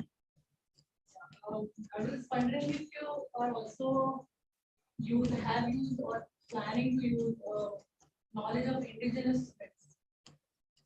Absolutely. Very good question. There's a project which is under review currently in the state of Himachal as a grant to the state government, looking at exactly what you just mentioned. But we are very openly, we're trying to bring science to that. Let's put that. Any more? Harsh, Saki. Yes, with Nitin. Sir, so my question is, since we are talking about data, companies like for-profit companies like Google, Meta, they have access to virtually all our data, and their reach is expanding. People are voluntarily joining. So, are we somewhere lacking? How will we compete such big companies? We don't need to compete, first of all. We need to complement. Because in today's world, you use WhatsApp. That's not your data. You're giving your data. So the data is everywhere. There's no privacy to that, frankly speaking. That's a reality. One, we are saying we want to maintain our data privacy. On the other hand, we are using WhatsApp. How can that be possible? So I think remember that what you have to do is Google is collecting the data. Even Google failed on Google Health. Why? Microsoft Health had Microsoft Vault. It failed because it is only the 10% population who is giving the data. There's a 60-70% which does not use Google. The problem is becoming was why there's an opportunity here, because as ma'am said that your department goes to the field to those people who are not using Google. So it's a complement thing. It's not a competing thing. Google and Amazon or Microsoft, all these are not the tools which are going to create or have you create like personalized medicine. Then they cannot do that. I'm telling you that. Artificial intelligence is great, but it will take years to penetrate to the last mile. We have to come up with a bottom-up approach. And that's why the field of social science, anthropology, population studies is very critical, extremely critical. And that's the reason they are very, very interested. You will be surprised that institutes are changing their names in the US to becoming the schools of population health, even the medical schools. Anybody else? Yes. Yeah. Sir, as you said, the local communities should involve in disseminating of these things. You can incorporate their information to create a better data. So, but sir, how we are going to incorporate all these information in the challenges to create the information in the local language and things can be challenging. So, can you just give some information how these things can Yeah. work? So there is we have an approach. The best approach, I'll give you a simple example and then you can translate. So let's say we go to urban slum. Okay, urban slum has its own challenges. Why? The biggest barrier is trust. People don't trust because many competing organizations are working there. They all are going to go there and collect the data. They bring it back and they never go back. Never. We don't do that. So first of all, it took me in 2016, I started my project in JJ clusters. It took me 6 months. Every time I used to come, I will go to the community. The only one thing they asked was, "ये तो बहुत सारे लोग आते हैं, सारे data लेके जाते हैं, कुछ काम नहीं करते." Correct? This is what you heard. Yes. So the first thing we did, we went to one committee, and second issue, that is trust. Second is politics. The third is groupism. Who is the right mascot? Right? You need to find the change makers. So in our case, we identified mascots in each community who were neutral and not having any affiliations, so-called. They were there. The moment we started to collect our project data, we would go back with the results every month. Secondly, implementation of our interventions was done simultaneously. So they started to feel that they are getting something out of this data. Yes. So right now I can tell you with full confidence, I know that Harpreet has been also working on this project. We have had no problem. And I will also tell you, I haven't mentioned this in this place, is when I was in the US, there was obviously people all know there was a movie called Slumdog Millionaire, right? And I actually didn't watch the movie. I haven't watched the movie till date. I looked at the financial statistics of that movie, that how much money that movie made. And they made a movie on a Dharvi slum, and the slum is still the slum. So that actually motivated me to start this project in 2016. And our movie's name is going to be Make Slum the Millionaire. That's what we are working on. And I promise you here that you're going to see the documentary coming out, and every single dime out of that movie will go back to those 40 slums from where we are working. Good. Yes.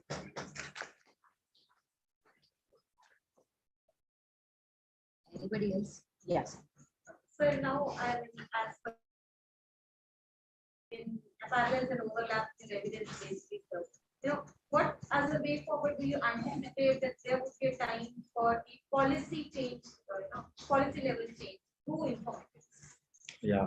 So I think this platform, we call this as a policy informatics. So it doesn't matter for us whether it is going to happen or not happen. It is already happening. It may not be as evident as possible, but the transition.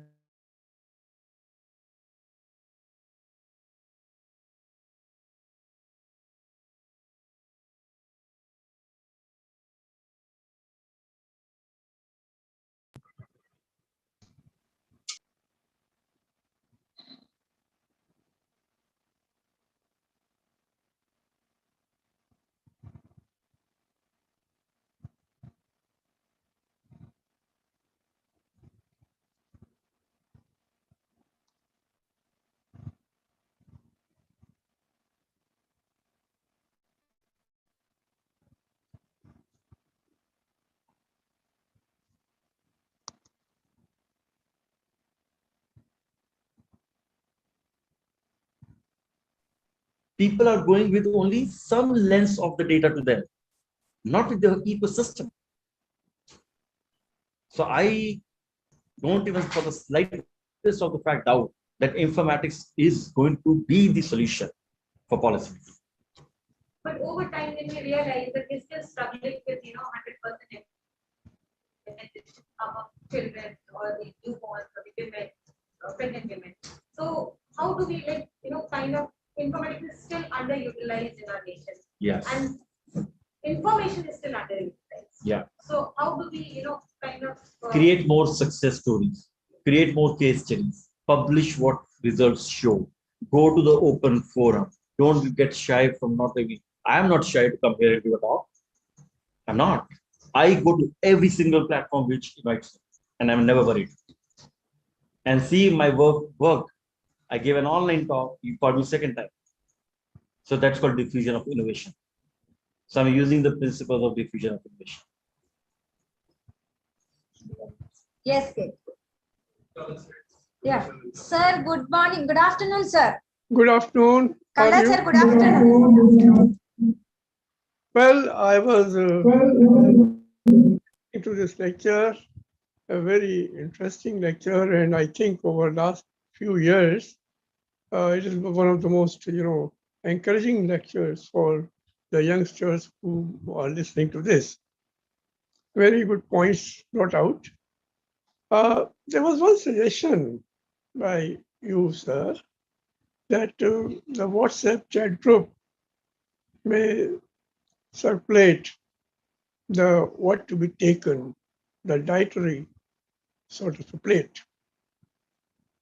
Now, here, is quite a bit of a different situation. In a one chat group, There may be people belonging to different cultures, very different cultures. And as you know, that the diet is very much culturally determined. So perhaps that may not be very, very, practicable for the child groups to, start and educating on the dietary pattern. So what do you have to say about it?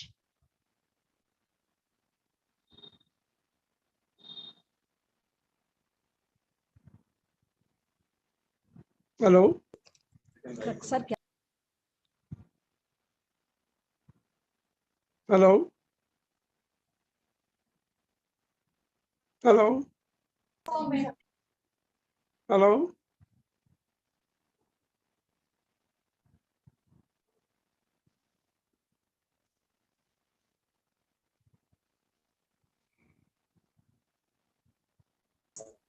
fixing it. Hello? Do you have his phone number? Yeah.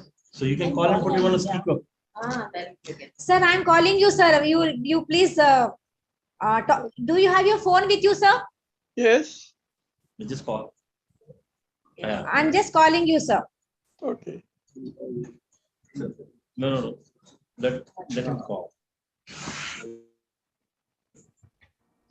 Yes. So this is innovation. Simple. On the spot. Yes, sir.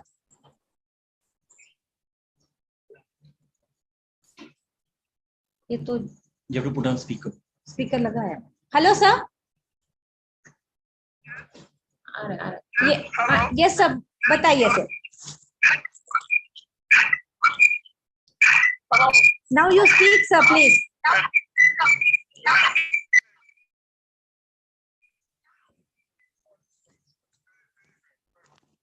Now you can speak on phone, sir.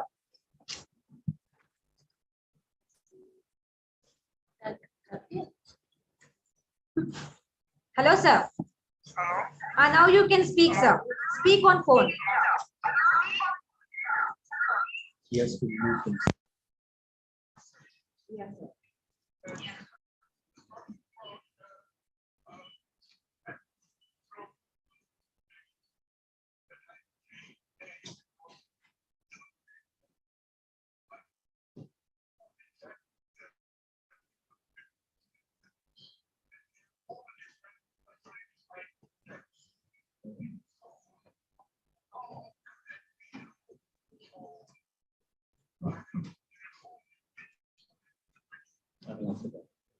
Yes, sir. He is going to answer, sir. One second. Please, sir. You can switch off your mobile, sir. Yeah. Can I say? Yes. Okay. Thank you, sir, for such a very insightful question. That India is a very diverse country with diverse food patterns, and there is a diversity food index. And I completely agree with you that we cannot create homogeneous guidelines. And that is why I'm saying that informatics actually can create more personalized and tailored food patterns rather than homogeneous food patterns. So for example, if I take an example of even something what works in the state of Himachal Pradesh will not work in the state of Tamil Nadu. What works in the state of Tamil Nadu, and forget even that, even within the state of Tamil Nadu, it won't work. So what informatics does, it allows us to create a culturally and a contextually relevant tailored intervention platform that allows people with specific food patterns to get a specific food feedback. Informatics will not allow to give the same information to all the different people. Rather, it will facilitate to give them information in their own specific food patterns. I hope I am able to answer your question.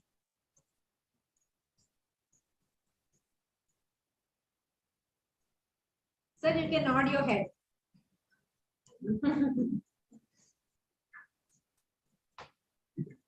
Yes, sir. Anybody else would like to say something? I think, yes, Shiva.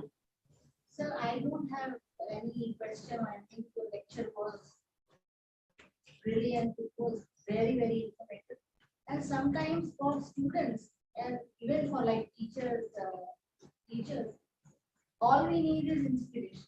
It was very, very, I mean, it reflected on your face that whatever you are doing, it's like ma'am said, it was genuine, and it's like it wasn't like on this universe platform where they say I want world peace and I want world hunger to end and all.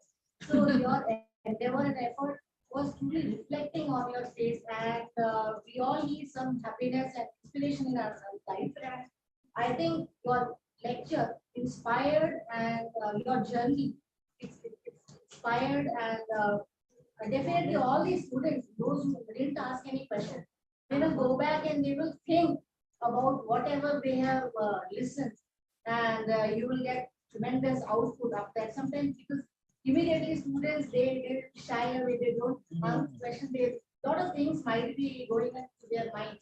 It was very inspirational. Thank you so much. And I also congratulate Dr. Kiranmala for inviting you, and so that we could hear such an inspiring talk from you. And it was very informative. Thank you so much. Thank you. I think as a comment, I think all throughout the presentation.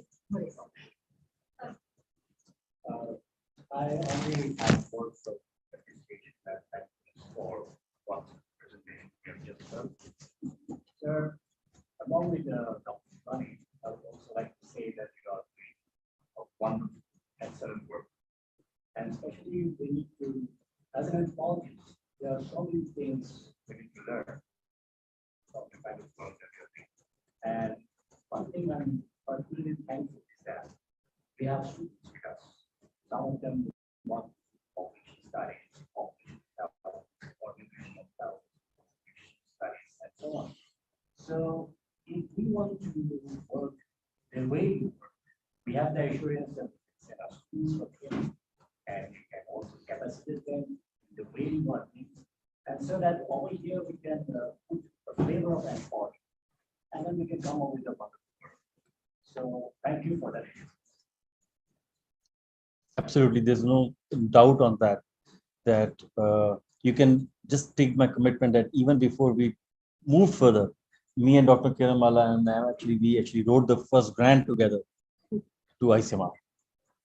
So you can imagine, and I've been telling her that she needs to explore her contacts in the Northeast. I specifically asked her, and I will travel with it. I have no hesitation. I have traveled to places where there is no electricity, and I have no problem. I have no problem to sleep in the roof where the water is coming. I have done that. So I think I would encourage students to have no expectations, but to just do the work and let's see the results will come out.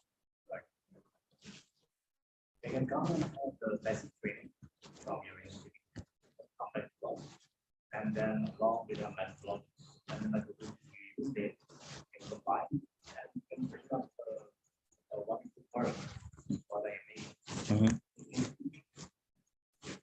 So we may be projecting that maybe sending us Absolutely. Yeah. Thank you. And the one thing more on the lighter side, I just want to add, like secular trends suggest that our attention span has reduced to just 8 seconds. Even it is less than goldfish. But the lecture was, all of us were attentively listening.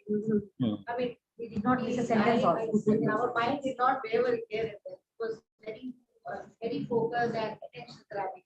That was the very important. You wanted to set up. I think it's around. It is Already. Yeah, Tanya. Yeah. Yeah. So I was thinking on the individual tailored behavioral intervention. So you give the example of smoking, substance abuse. It's not that simple, is it? But the reason someone is abusing a substance is because of some stresses. So how, if for example, someone is abusing a substance because they're unsatisfied with their job, how to tailor intervention for this person who's having existential crisis pertaining to the job or maybe family coming from different sources? How do we do that? How does this information And how to, again, I can answer the question. Yeah, it's not difficult. Yeah, we're doing a stress study actually. We call this as a DAS code, depression, anxiety, and stress scale. And the problem with the person who is a stress, many times they don't know that why they stress is. Self-recognition is a bigger problem. So even if a person is depressed, he doesn't go and say people that I'm depressed. So one of the ways informatics is so useful, you'll be surprised. When an interviewer asks someone a questions, you are depressed, how long you have do not be able to sleep and all that, they'll answer incorrectly because of the stigma which is associated with them. When you give them a computer and you ask them to answer the questions, research has shown that people are more honest and give more responsibilities. So one immediate utility of informatics is that it creates that anonymity which an interview bias does not have. There is enough literature show that people become more honest when they do not get judged. So that is the first aspect of that. And we are doing actually a work. We have actually a grant also which is under review in that, because your question is very well taken. The second question becomes is that there is the issue of modifiable factors and non-modifiable factors. If somebody says like my problem is A, you know that if I tell somebody don't smoke, be physically active, sleep in time, do this, do that, the person is going to go to hell. You're telling me to do all those things which I'm doing all at the same time. But if you tell this person, you know what, let's have, it's called shared decision making. There's a model you can search on internet. It's a very good paper on SDM model, which says that if you have 5 risk factors, you don't tell person to do not all the 5. It's called shared decision making. Okay, somebody says I smoke 10 cigarettes. Okay, how much you can do? 4, 5. There's a technique in informatics we use as motivational interviewing. We incorporate that into informatics. It asks the questions in a way that it says, okay, this is an agreement where I can agree to certain goals. And so it's not one way, it's motivational interviewing, it's setting goals setting. Third is self-efficacy. Fourth is coping. These are the behavioral constructs which allow you to assess that stress could be due to factors A, B, C, D. B, you can't change at all. So don't focus on that, because people like to see change quick, and behavior doesn't come as a quick change. So that is where informatics can help you prioritize which factors you can intervene much earlier than the factors which are not. At that point, you bring them over. I don't know if you've learned trans-theoretical behavior stage of change. Do you know trans-theoretical stage of change? So every individual can be classified into one of the 5 stages. I can classify each one of you in 5 stages. First stage is called pre-contemplation, which means I don't care, substance abuse is not a problem. That's the stage of pre-contemplation. The second is contemplation. Contemplation says, you know what, I think it is a risk factor. So that's a contemplation. The third says, I know it is a risk factor and I'm trying to do something to change with it. That's called action. The fourth is, I am already making changes and I need to make sure that I can maintain them. That's the stage of maintenance. The fifth is, I tried and now I go back into the same problem. It's called relapse. Every individual in this room or beyond the populations can be classified in one of the 5 stages. Interventions need to help people move from pre-contemplation to action and maintenance and keep them over there. So substance abuse is very similar. There's a lot of good work which has gone into that. Especially we are doing in the area of opioid pandemic right now in the US. In case of opioid crisis, why people are taking substance abuse after you classify the people into this. Actually, this could be a very good project at a population scale, extremely good project, whether it is in the area of alcohol, whether it is in the area of smoking. Dr. Carlos D. Clemente's work is all in this area. Sir, yeah. Okay, I think I would slightly beg to differ, here. Mhm. When you say that online or maybe the information collection becomes anonymized and we get kind of two picture of data. But as anthropologists, probably we are trained or we get trained over time that we have the chemical responses, we have the true responses from the communities due to our strategies or our people. And that Very is good where point. we become the people in the community, then we get the chemical responses. I will answer. Very good point. Very good point. But every person who's collecting the data is not an anthropologist. That is where I said anthropologists are important and they are lot different from the maybe the census data collectors. That is why I have hired anthropologists in with myself. Okay, I'm not even disagreeing with you. Actually, I'm agreeing with you. Maybe I also correct. Actually, I was about to ask the same thing I was about to say. Yeah. I'll give you a small example here. One of the suicide projects, I was translating the in-depth interviews. उसमें last में ये पूछते हैं, will you again attempt suicide? तो somebody बोलते हैं, कुछ वो एक बोलता है, no, मैं क्यों करूँगा? मैं पागल थोड़ी हूँ, ऐसा कुछ और बोलेंगे, नहीं, I don't think I'll do it. देखते हैं, I mean there are so all are no's. But the way they are communicating is different. So if it is a computer-based questionnaire, then they'll just write a no. Yes. So if we are asking them directly, there are many other ways to actually you can pick up the right information. So these are the issues. Yes, Nita Madam is on screen. Do you want to ask anything, ma'am?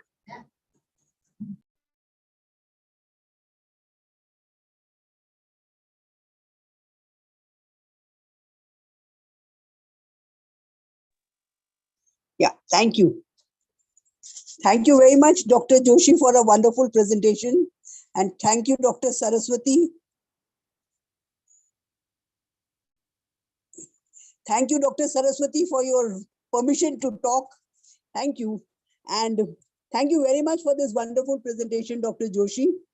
And the way you talked about, from application, from pure academics to application, it is an important thing and how we can link it. And even when at the intervention, how best we can use it at various levels. That's a wonderful presentation, even at a camp base, even using informatics, how we can make it really possible that the applications of the science that we are learning is actually being done. And using anthropological knowledge, combining with the public health really makes it very effective. I've been in ICMR for more than 30 years and did my PhD when I was at NIHFW. So I was, from academics to application, I passed through that long journey and I understand the importance of anthropological knowledge, how we can use for our interventions. And we have been very successful in doing many, many interventions at an individual level, in a group, in a community, and even at the state level for public health measures, through the interactions with the central and the state government also. So I think you have opened a lot of avenues for researchers, young researchers from anthropology department to actually come up with doing that.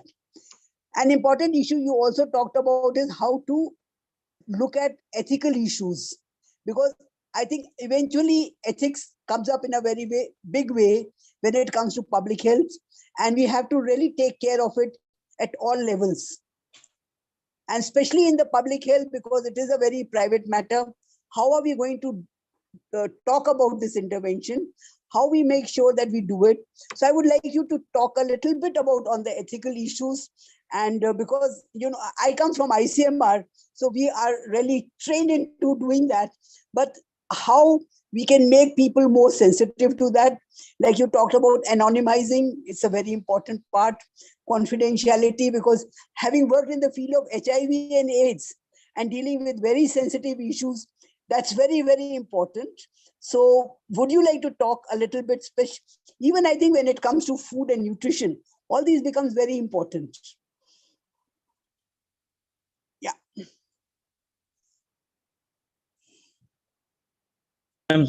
Very, very important question. I think informatics cannot be done unless we talk about the issue of privacy, confidentiality, anonymization, and ethics.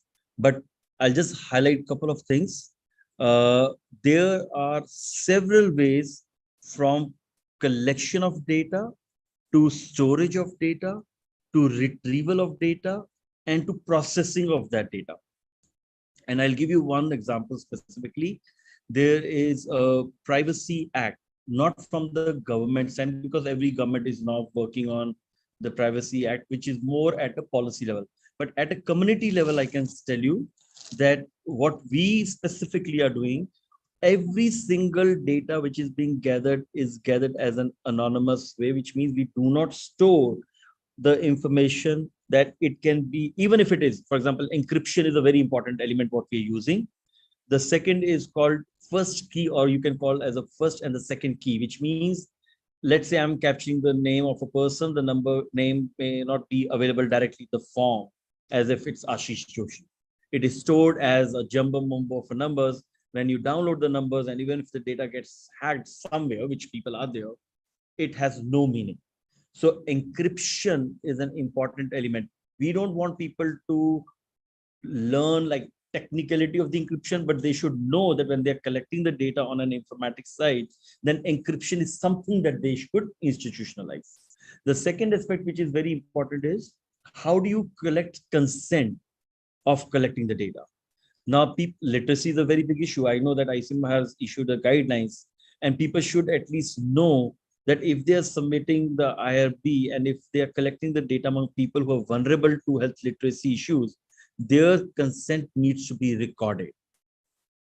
Because people who cannot read and write, they should be recorded with explanation of what is the purpose of the study, how is this data going to be utilized, who is this data going to be shared with, and fourth, if they are going to publish the results of the data findings, no identifiers or names will be used in the publication.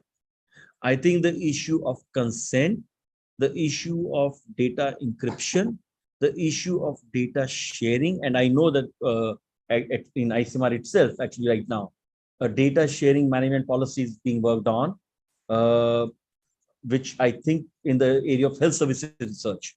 So I know that this is going to be extremely important. So point is very, very well taken. And I feel that the issue of ethics, specifically IRB, and that I will little bit here put my hat of the US academic dean, because many of the times students who have come to the US from India, and it is unfortunate that they are not oriented to the training of plagiarism. They don't know actually what is plagiarism.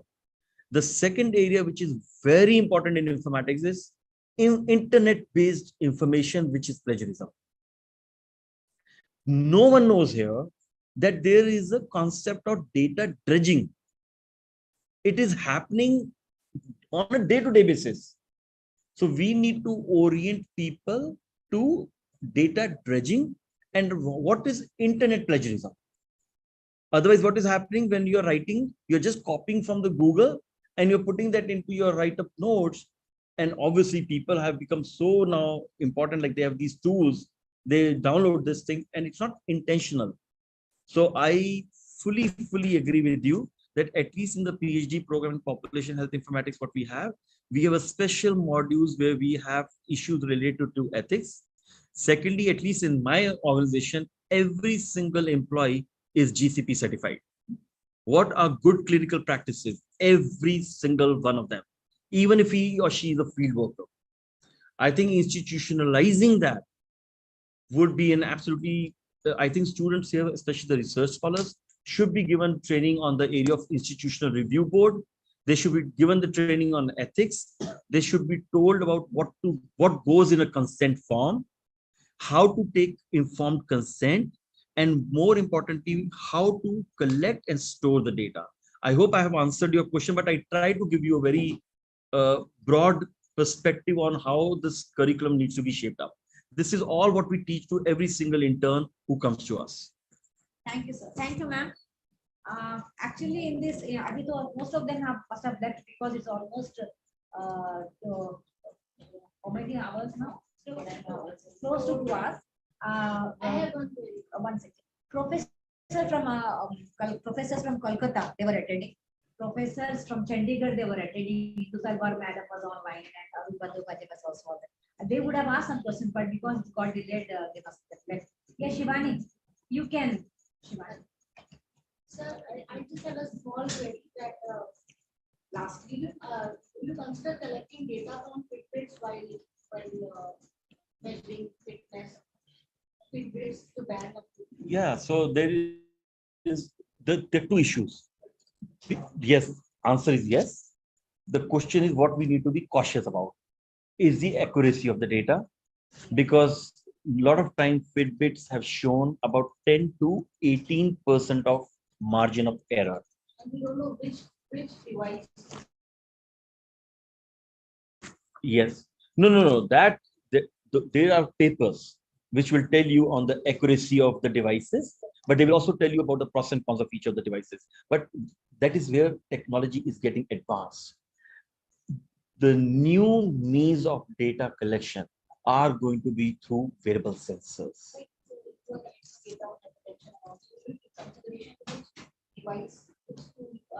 Absolutely. So for example, whether we are using an automated or we are using a mercury based, so Health Technology Assessment Board has been established by the Government of India. The purpose of HTA is exactly to do that. That's the whole purpose of establishing a Health Technology Assessment Board. Yeah, but because the reason is no.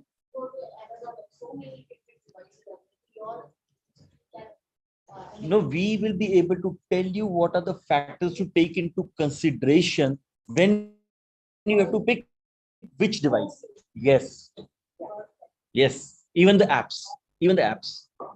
That's our area of expertise, what we do. I think we should close now, sir. Yes, ma'am.